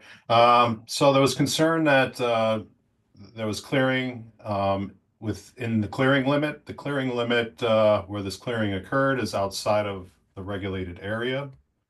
I did take a number of photographs of the property and spoke to Mr. Barlow, inspected erosion and sediment control fences. A lot of those trees were dead. I'm not an arborist, but a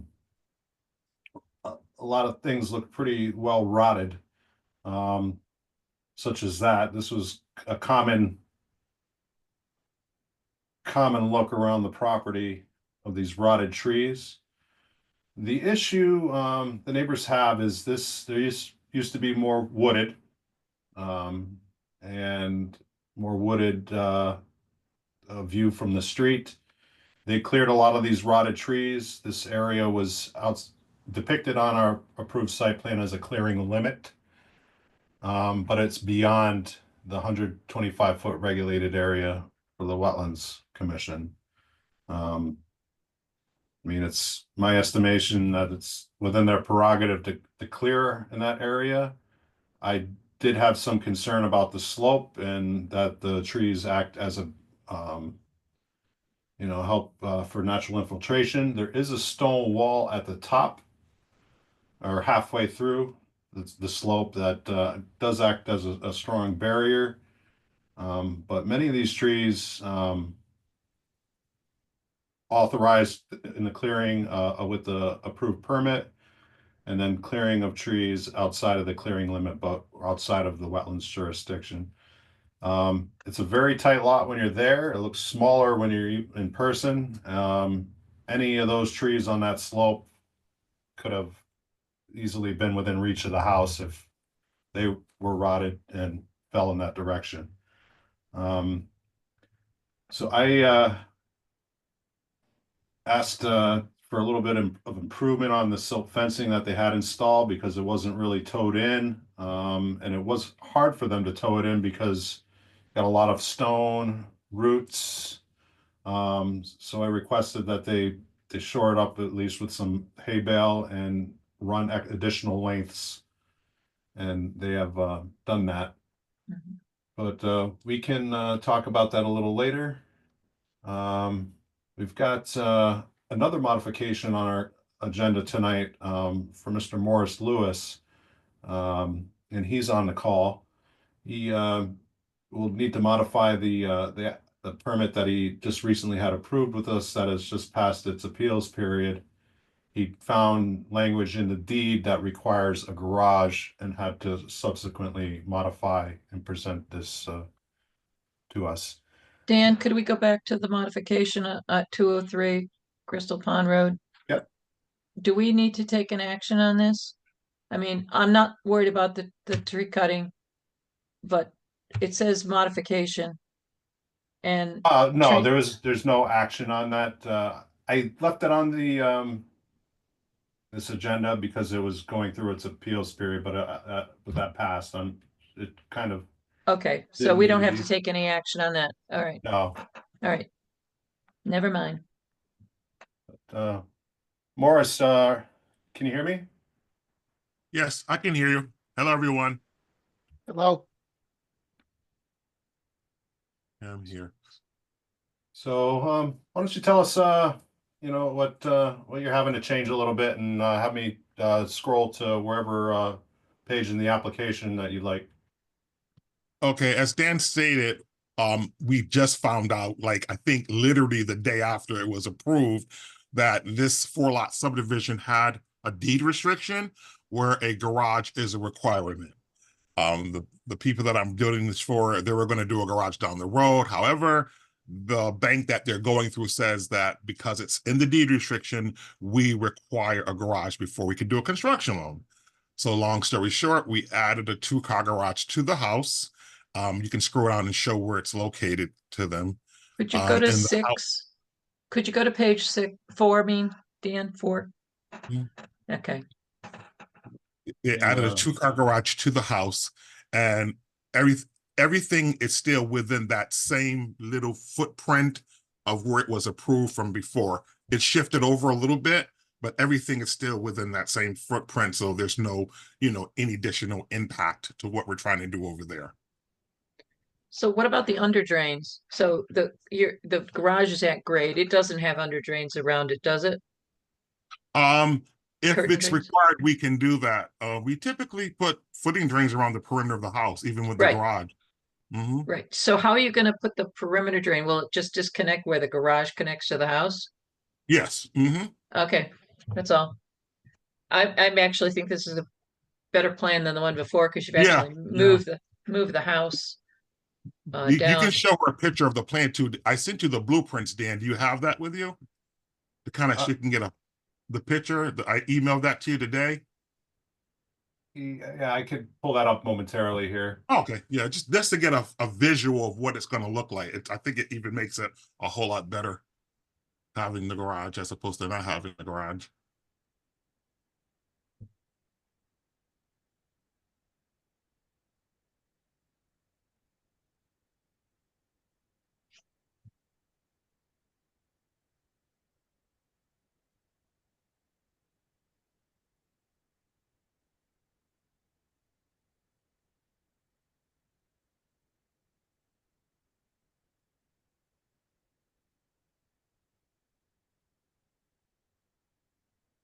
While we're waiting, my only, given the current housing market, this would likely to be sold right away no matter what, but for my own personal opinion or attitude, it would appear that you're kind of shaded from the driveway or the garage screens from the driveway.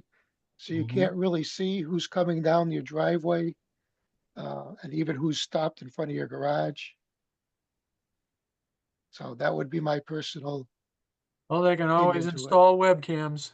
Oh yeah, yeah, I'm sure right. The Ring camera, yeah, everybody has Yeah. those, and they're gonna Yeah. put that in, I'm sure.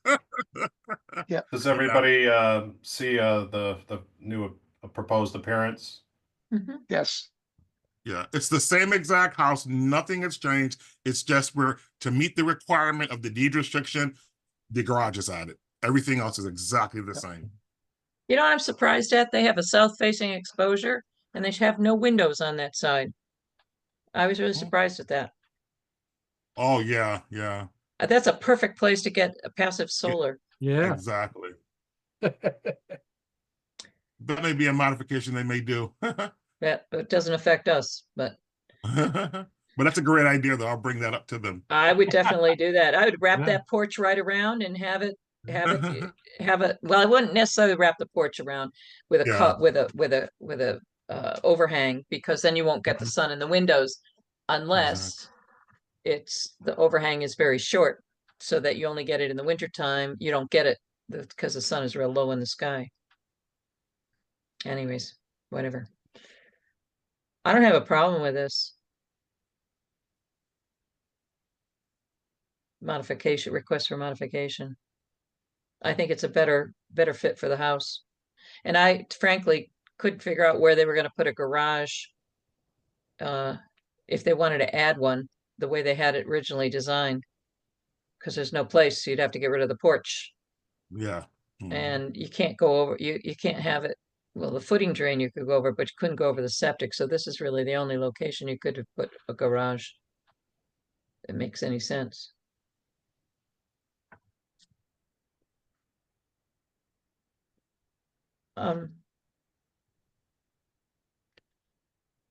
If nobody has any questions, I'll make a motion. Go ahead. I move to approve a modification to application to permit 10-24-48 0169 by Morris Lewis to include the construction of a proposed garage and a slight relocation of the house from the original permit.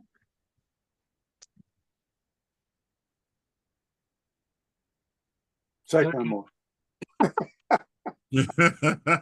Oh, I guess we're on the same time clock. Right, I got that one.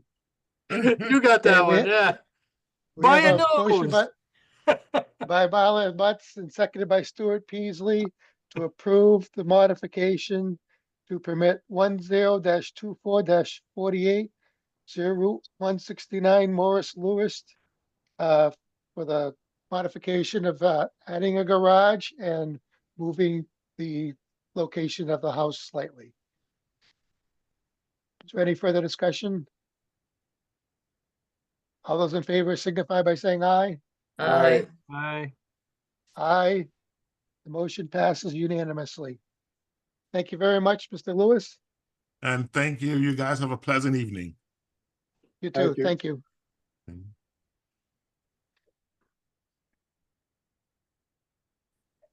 Hey, I have not been able to make headway on having a dialogue with Teresa Truong about the clear cutting at 132 Indian Spring Road.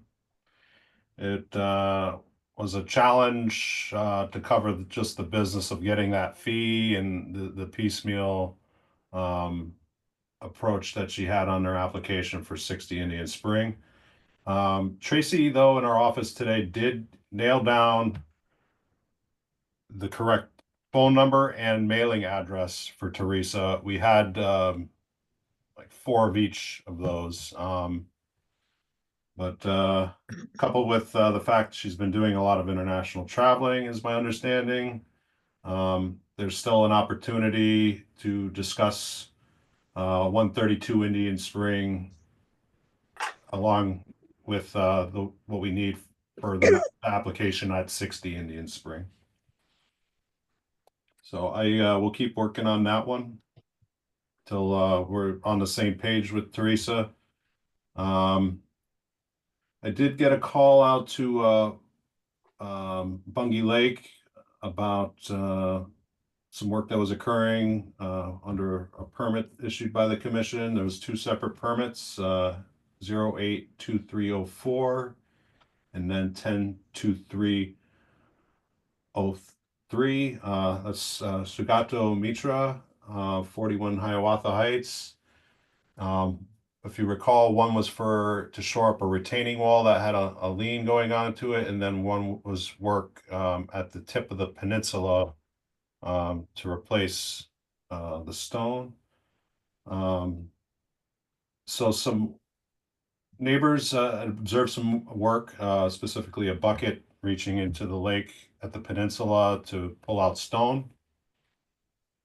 And I subsequently, based on the photographs, was able to draft a letter, send it. But also that same day, I did reach Mr. Mitra on the phone to discuss the issue. And the violation, in a sense, is starting work without informing the office and starting work without the installation of erosion and sediment controls. So the erosion and sediment controls didn't appear to be installed because the lake had already risen. When I was reviewing the minutes and recording for the discussion, there was no direction really from the commission on how those stones were going to come out of the water, whether by machine or by hand. So I can't really get anybody for a bucket in the water. But the erosion and sediment controls weren't installed. I asked Mr. Mitra to have his contractor install some measure of erosion and sediment controls. They installed a wattle subsequently and completed the wall. I'm sorry, the work at the peninsula. Was some work still in progress on the wall when I visited the site 6 days later with Daniel Blanchette of J&D Civil Engineers, and Mr. Macho also showed up to discuss, to show the plan, talk about the plan, and discuss what happened. I'll put those photographs up.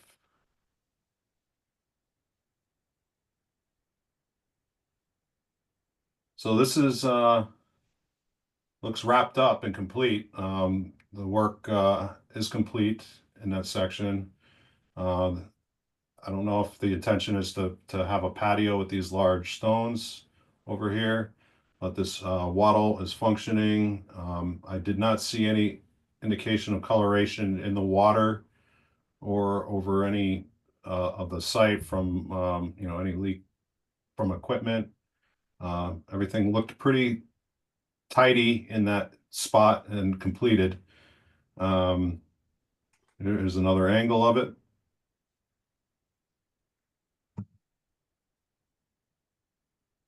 So this is the retaining wall that was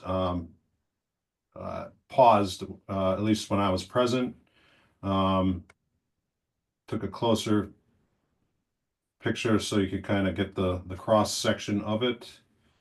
I don't think the commission required erosion and sediment control at that location because the wall was acting as the barrier, and it's acting as the barrier here now. I do have questions ultimately of when the facade work will be done. We didn't really give a prescription on how, is there's going to be someone on a little barge in the water installing the facade? How is the facade work going to be completed and when? I don't think we have placed a hard timetable on this application for the work to be performed. So it's a learning experience, for me to raise the point that we should, condition as we typically do around drawdown. Sometimes we assume that the work will be done in drawdown, but we should probably be more clear with our applicants. And I can be clear in my communication on when these types of activities really should be performed and buttoned up by.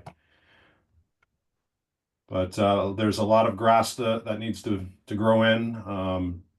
The equipment did trot over the backyard quite a bit, but if Mr. Mitra would have anything to add, I know he's on the call here, and we welcome his statement.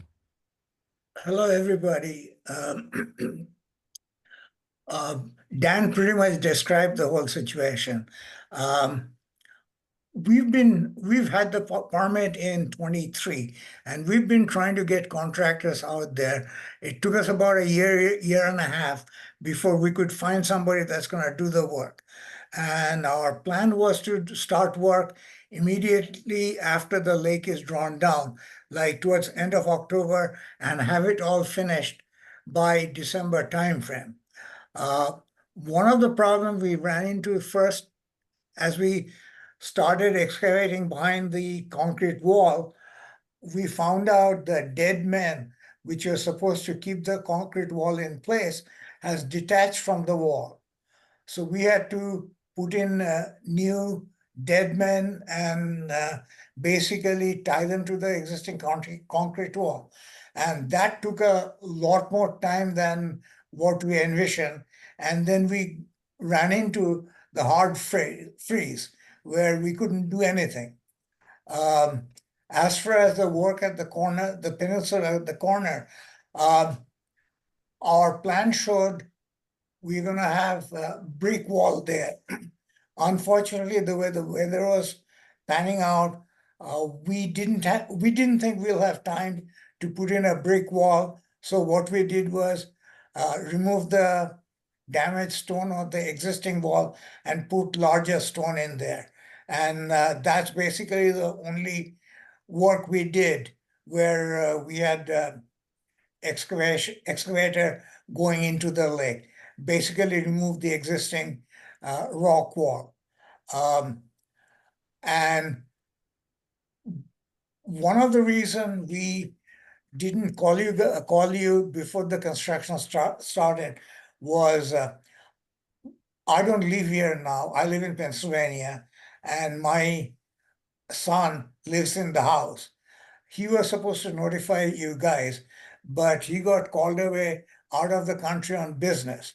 So I apologize for not notifying you prior to start of construction. We didn't cut corners. We followed all the protection things that we could do. And only thing left to do out there is we're gonna, oh, by the way, the rocks you see in the foreground of the picture, that's all gonna be removed. They're not gonna be reused. And where you see dirt there, that's all gonna be covered with sod. In fact, we just talked to the guy who was gonna do the sod work today. We are waiting for the excavation people to come back and finish behind the retaining wall, behind the concrete wall, and then I think we should be ready to go. As far as you mentioned putting plasters on the lakeside, that's not gonna happen.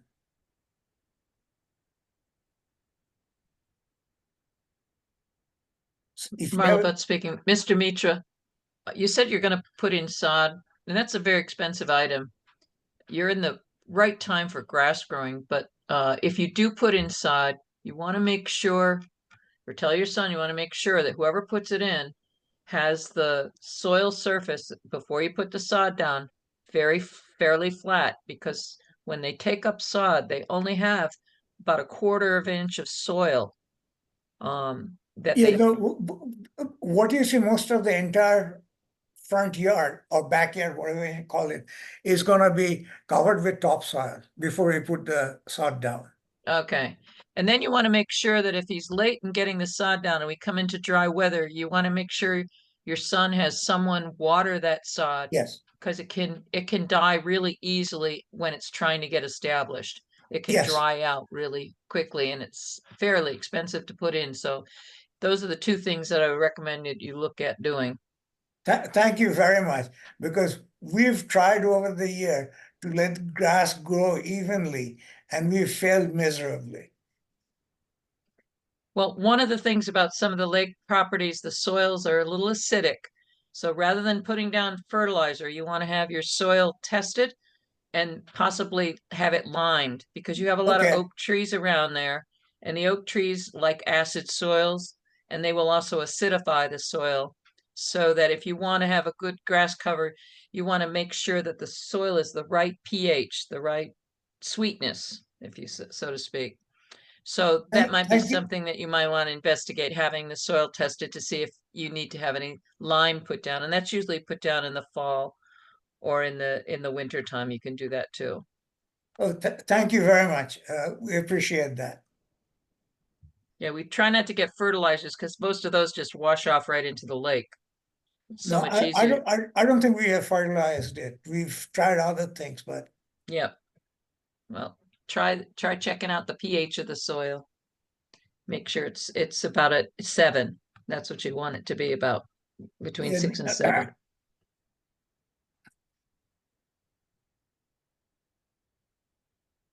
Any other question from anybody? I'm good. No, we're all set.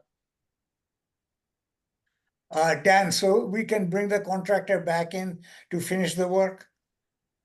Yep, yeah, have them, give me a call. Maybe I'll go down there with a plan also to kind of just remind the scope of the operation. But, I think, thank you for coming and, helping to, explain, what happened over there, and, we'll continue to, work on this project here.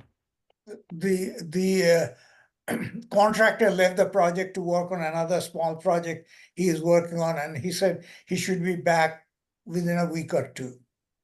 I'll let Okay. you know when he comes back. Thank you.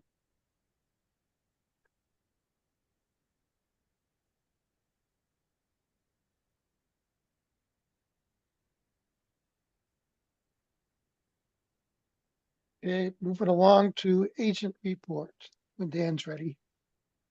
Okay. Thank you and good night, everybody. All right. Yeah, And then- thank Have a good you. one. Good night. So some of the stuff, we had already covered, Truong and then, 60 Indian Spring. That, we will be suggesting they, withdraw otherwise and resubmit, otherwise this will be denied. We've got, John Weber, who gave us, an additional 30 days extension to the May meeting so that they can incorporate NDDH, comments.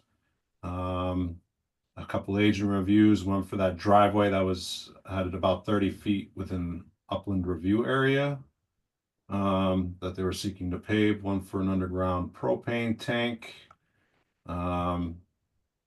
We saw Thomas McCooey's Old Meadow Road, new single-family home proposal, 22 Bighorn Lane, which we, continued to May, regarding the small retaining wall, the 8x10 shed, and the steps to the water. We saw Jared Spalding, driveway to his agricultural parcel, 290 St. Exit Road for the beach sand and the Sinkowskis. 37 Crooked Trail for Mr. Wright, trying to fix the drainage issues around his driveway in Morris Lewis, with this modification. So in our correspondence, Deep did send over today a copy of Solitude Lake Management consent order and compliance plan. We had asked for that a couple months back, after noting that Solitude Lake Management had sent us an application with the header Witches Woods, but it was for some other lake in Western Connecticut. Solitude has subsequently sent us the correct Witches Woods application, and Deep sent us finally correspondence about their consent order, since we were wondering what that was about. I haven't had a chance to read through it, but I have included that in the attachments section. Also today, we received another thick report. The Towers LLC has submitted an application to the Connecticut Siting Council for their certificate of environmental compatibility and public need. I have that available. I don't have a digital of that yet, but I hope to get a digital. But if anybody wants to have a look at the thick report, I have one copy of that in the office. We just discussed with Sugato Mitra about what had occurred at his property. I think my comment in that kind of reiterates the discussion. So there were also a couple other complaints. One was about the trees at Johnny Barlow's lot on Crystal Pond, where we transferred and modified the permit to him. Those trees were beyond the clearing limit as I could measure out with the GIS, and outside of the regulated area. I did, while I was in the neighborhood, respond to a complaint about the work at the pavilion at Crystal Pond Park. That was from permit 09-23-07, David Barlow. There's no grass established around this pavilion. It's I think there's competing ideas on how to establish grass there without any kind of nutrient.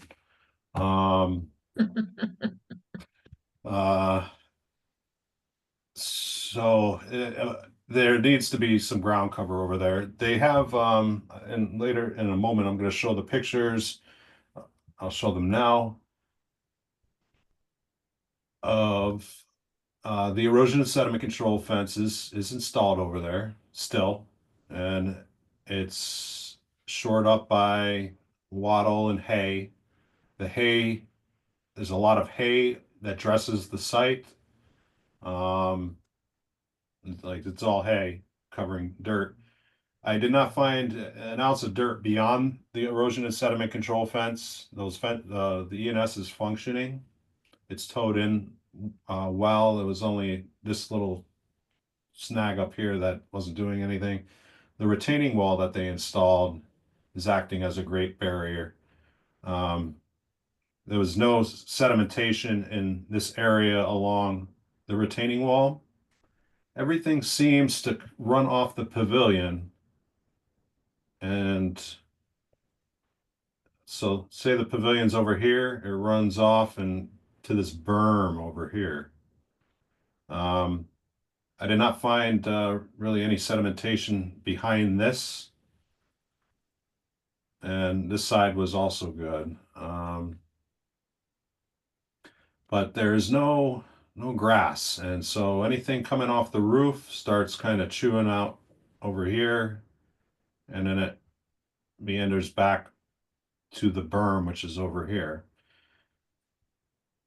We've got to get grass over there somehow. Mr. Barlow said, and you know, this is an easier fix than the other side, but Mr. Barlow said he wanted to do this and he wanted to put this down, but other members of the Crystal Pond Commission did not want that approach. So I'm kind of between two competing visions, who have different ideas on how to establish ground cover over there. I'm happy to take any recommendation or from the commission for some kind of prescription for the situation. But I've spoken to Dave Barlow about it a couple times, and like this needs to kind of be figured out. So Dan, I would suggest that you suggest Mr. Barlow contact the Eastern Connecticut Conservation District to get a recommendation from them. If they are not available, then I would suggest that he looks at the Connecticut soil erosion, the guidelines for soil erosion and sediment control. They have been revised. They're only available electronically from DEEP, but they can look at information about permanent vegetative cover. There probably are seed mixes that are in there to describe the different types of uses that the land might be up to. I know they were in the 2002 Connecticut guidelines, but I'm not sure how the new ones came out.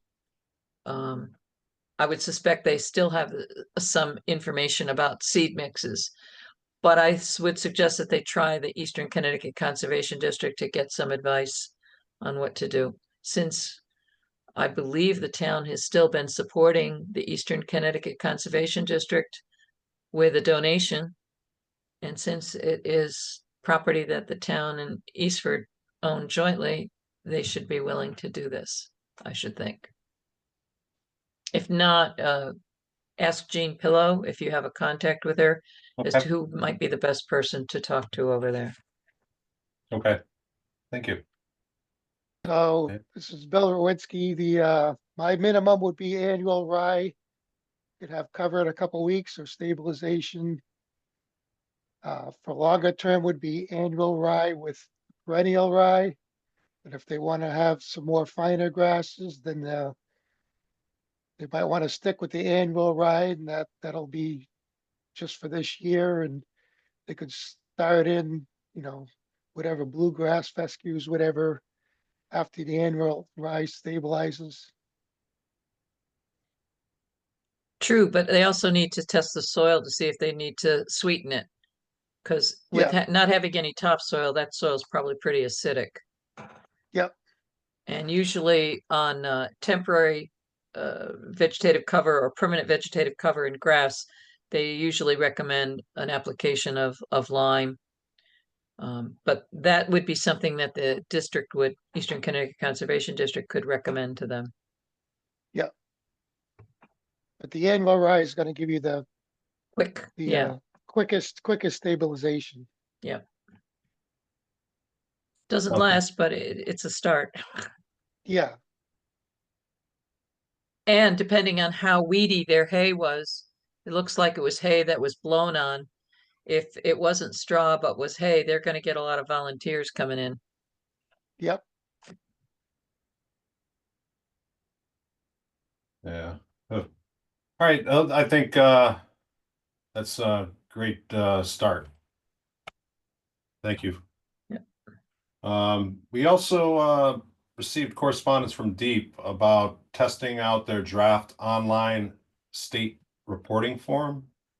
And I took a screen capture of it and added it to the attachment section. It's one long digital form that each of these green headers you have to click to open up the block below it. So you come into the screen and you start choosing what the appropriate, and for my read of this, it's all the same information that's on the paper form. It might be easier for applicants to geolocate their project with this format rather than there's no real geolocation now. There's identification of watersheds. That's typically the hardest thing I've found working with applicants. They don't know which watershed that they're in. Or what USGS the quad, USGS quad map. which is, I don't know why they even have that in there. Well, by the way, I did send an email to Mary Beth Hart and asked to be sent the sample, because you Okay. said when you forwarded that email, you could ask. She had it in there that you can ask to be included, so I did that. I haven't received a response yet. Okay, I'll send you the email I got, and I think the link still works. It's just to this test form. Right. And so I'll send you the test form link. They asked to run through, apply 3 of our, applications that we received to this kind of form to see if it fits the needs of what we're doing and provide comment. It's not for official use, so they just want us to play with it as a exercise in a sense and supply comments. So the reporting form was originally something that got started from an EPA grant where they could do a status and trends report. And I suspect that they have lost their money from EPA. So this isn't really for our benefit. This was for them to be able to do their status and trends, to be able to say what's been going on with wetlands in Connecticut overall. But they've got nobody to do data entry anymore. Each one of those paper forms that we sent in were hand data entered by a clerical. Well, they don't have a clerical anymore because I just sent them a notification that their wetlands contact list was way out of date. They still have me in Thompson. and they have Tina LaJoy in Woodstock. And what I was told is they're actually going to take it off their website because they don't have the staff to be able to update it. So I suspect they got the same problem with the reporting forms because for about 3 years in Thompson, I did not submit the reporting forms and they never said a word to us. And so I don't think anybody's entering that data. So that's why they want to do it electronically. So they don't have, so they can dump the data into electronically without having to have somebody manually enter the stuff. And it looks like there's an opportunity here for them to capture more data with some of the questions they're asking. There's more check boxes, I guess you could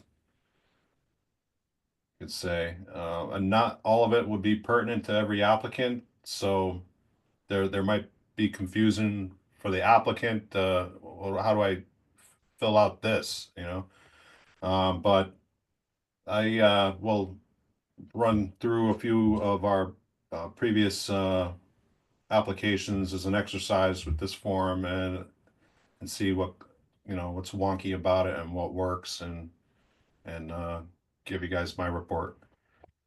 Where is this again? Where is this? So yeah, I can send you the link to it too.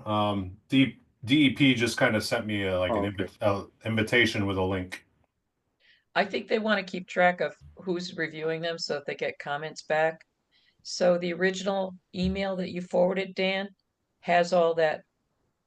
You send in a request, but if you want to do it independently and not submit it and have you take their comments, then I suppose you can do that.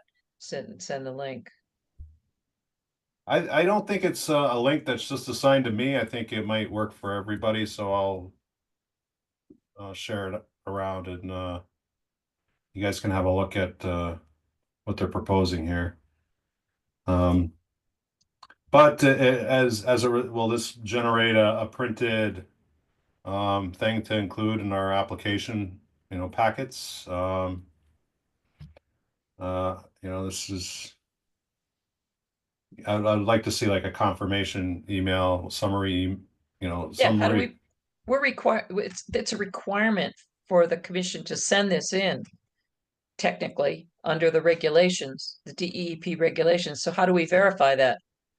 So but when we go and review it, we'll get to see that. That'll be some of the comments back to them.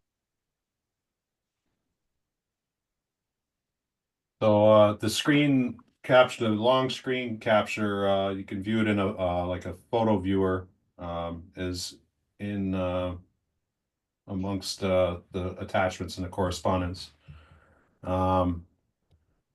Moving along from that, this is our most recent budget numbers. Looks like we still have a little bit of balance remaining for dues and conferences. And I think we're on pace with our noticing line. Hopefully, busy month like this in March doesn't leave us short in June. But I think, that's always, we can always find a way to post a legal notice. Did anybody else do the Connecticut Bar land use seminar besides me and Dan?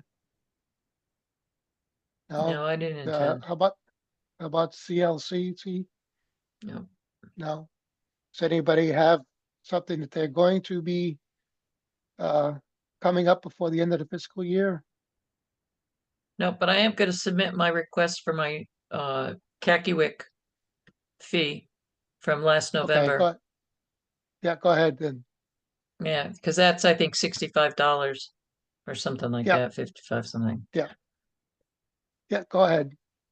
Where is Bill, where is the list of events for this year that we could look at for possibly signing up? So I don't know if there is.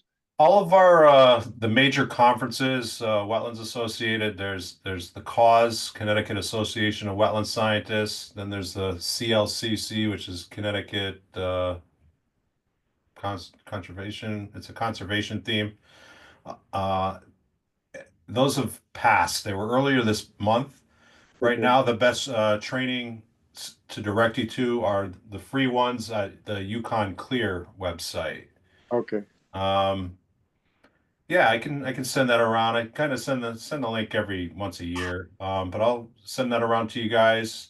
Um, we also recently last Thursday had a legal training at the planning and zoning meeting with our town attorney Rich Oh, Roberts.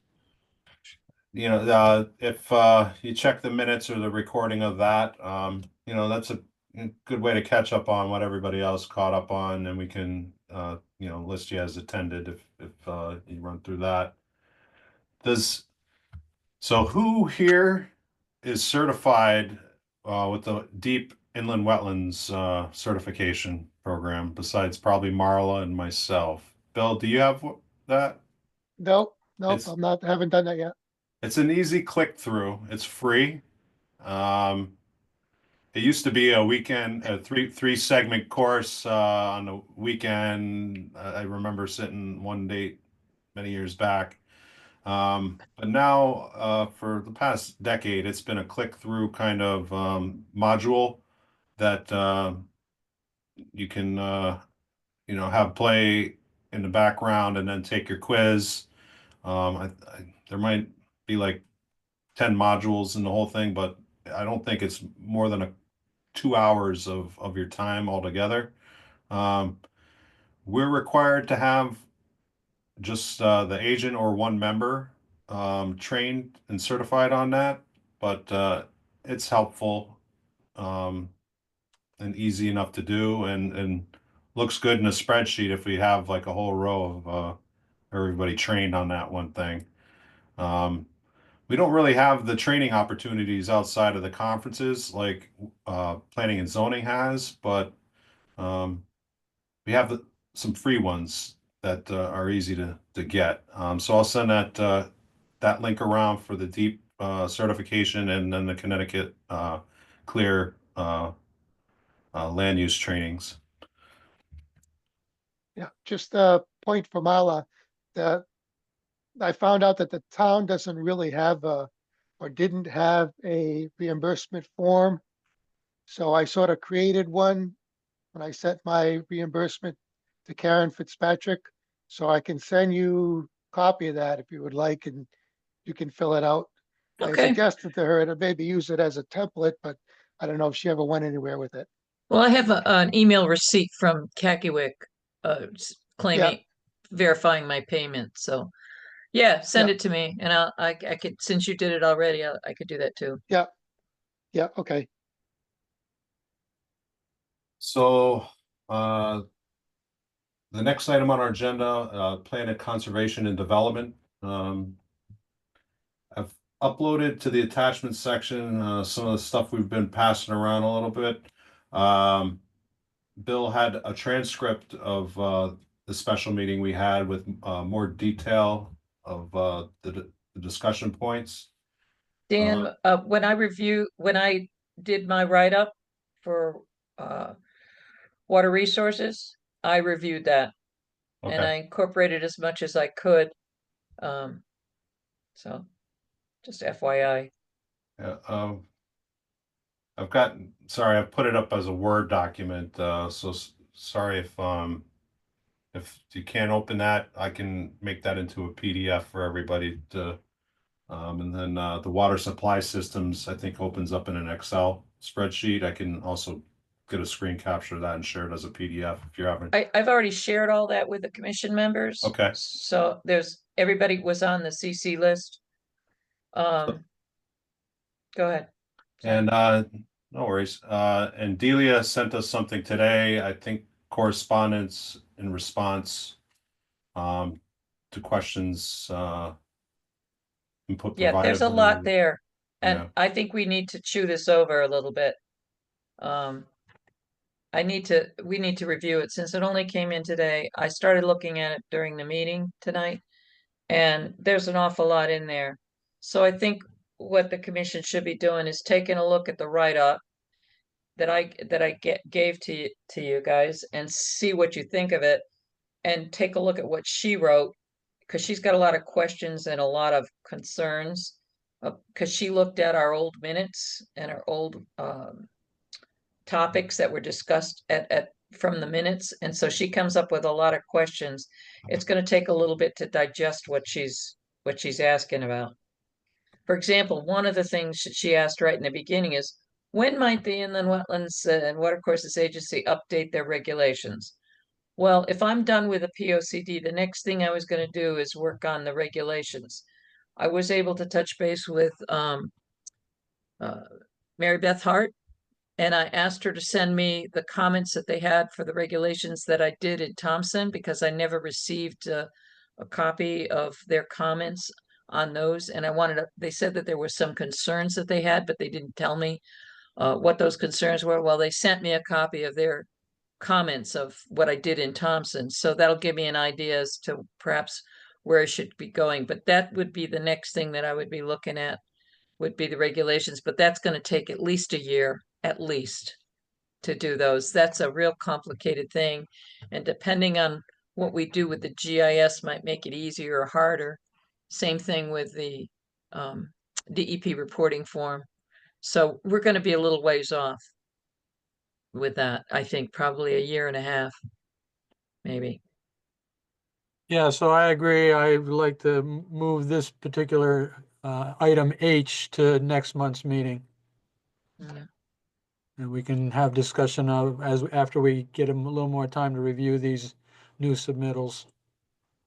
So Bill, did you go to that meeting for the Plan of Conservation and Development Yes, Committee? we've had two meetings so far, and they kind of have been sort of introductory in nature. First, Amy's on the Zoom here, and she's the chairperson, person leading the whole group. And of note that this was an official appointment by the town for the people that are on that committee. And so they actually had to be voted on by the selectmen and appointed by the selectmen. The other thing, things I want to bring up is that this appointment goes until November. Again, it might be the 25th.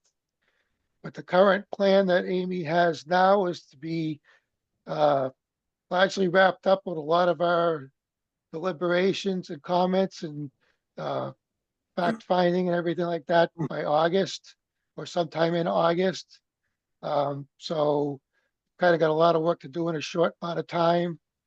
And we might just be taking a few different groups at each meeting, depending where each group is, and just knocking off what they have to offer and talking about it and then moving on. So that's in a nutshell where we're kind of starting right now. The next meeting we'll get more into more the nuts and bolts of what things we should be changing and updating and all kinds of things like that.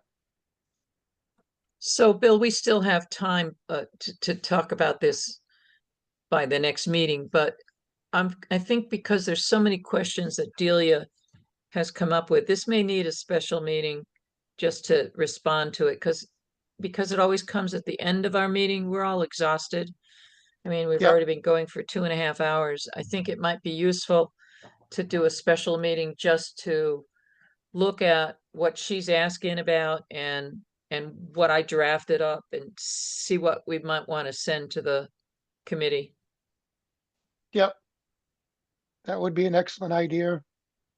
Because what you sent, I haven't had a chance to look at yet, and I think we should probably look at it. The other thing that I haven't done is look at the previous POCD and try to search for keywords of water, wetlands, water courses, anything like that.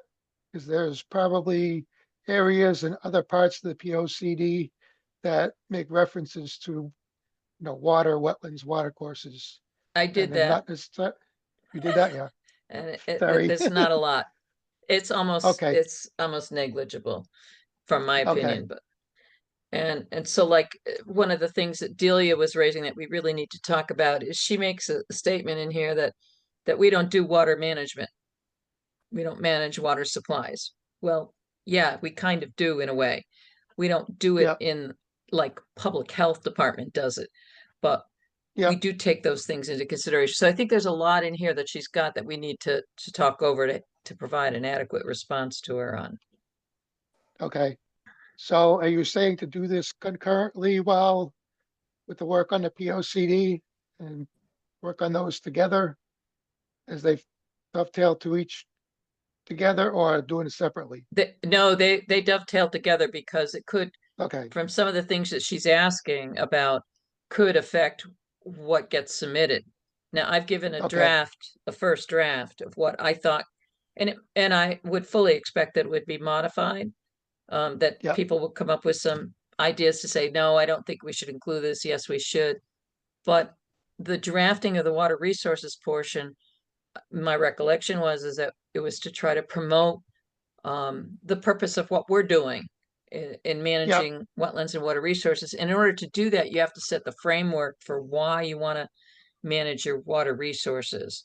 Why do you Yep. want, and so I think everybody needs to take a look at what I drafted and then look at what she said, and then maybe we could sit down and talk about it and give ourselves like Okay. 3 weeks to do that or something like that. Okay, because I don't know what Amy's agenda is yet, but it could be as early as the next meeting if we're ready, which would be the first Thursday in May, that she might want to hear something about this. Oh yeah, have a response by then. Yeah. Yeah, to Delia. But there's a lot in Delia's stuff, so I don't think we could do it at a regular meeting.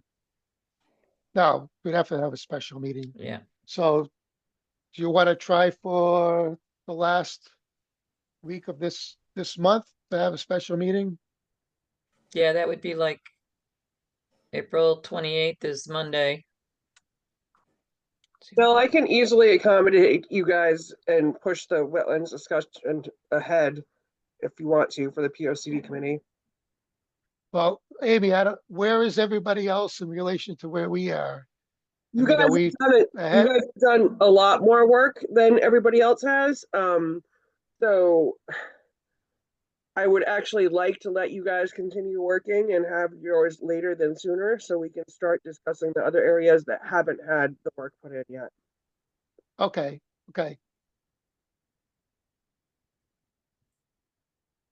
So what's your pleasure? I mean, I'm fairly open end of April, looks like. And things don't start to get compressed in May. Most of them are on Mondays. Yeah. So So I'm open. like 20, 28, 29, 30. Yeah, that's 29th open. 29th to 30. Yeah, that works for me. Do you want to try for 29th? That's a Dan, Tuesday. how are you? Can you, you're not, I'm gonna have to ask around before I can commit to another special meeting? special meeting. Yeah. I don't know. I've just gotta check other schedules. So if Dan doesn't come and we're just talking about it on our own, if he can't make it, then who's gonna do the minutes? I could work from a recording. If you Yeah, but guys, that's good. yeah. That's gonna consume a lot of time. So, I can do the minutes. I just need to be known that you guys are meeting. I didn't even know about the last one. You know what I mean? I wasn't included in the planning for it, so I don't mind doing them. we apologize for that. We should have had you there to do minutes. But don't forget that the town should be paying you extra money for doing those special meeting minutes. You shouldn't be doing it gratis. That's No, I wouldn't be doing it gratis, and they would pay Okay. me. You know what I mean? It doesn't. Okay. Yeah, but I don't mind doing it. I didn't know. I just need Okay. to be left in the communication. So So why don't we try for the 29th? Are you available on the 29th?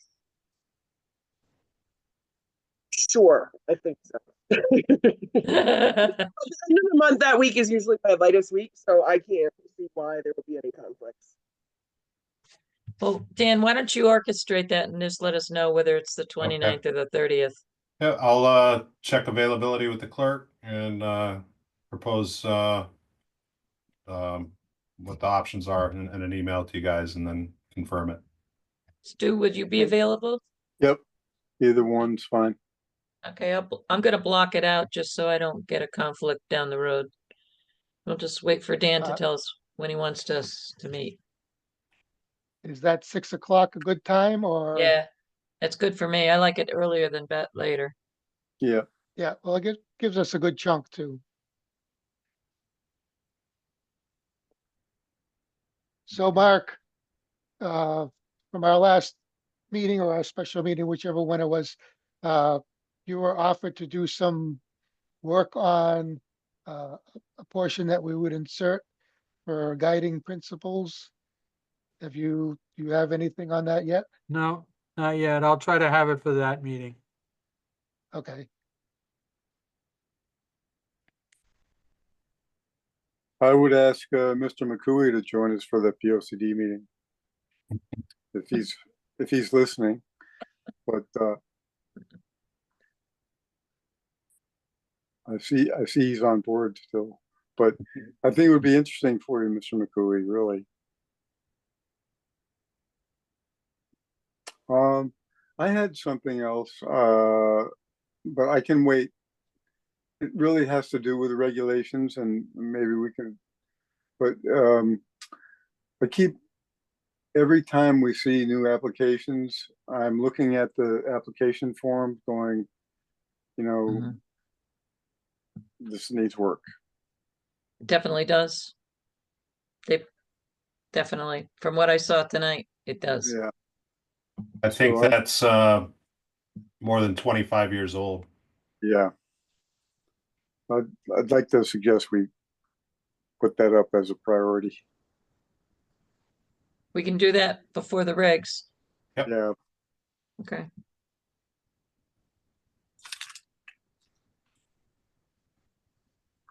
all right, it's 9:35. I'm not looking to jump into big things at this point.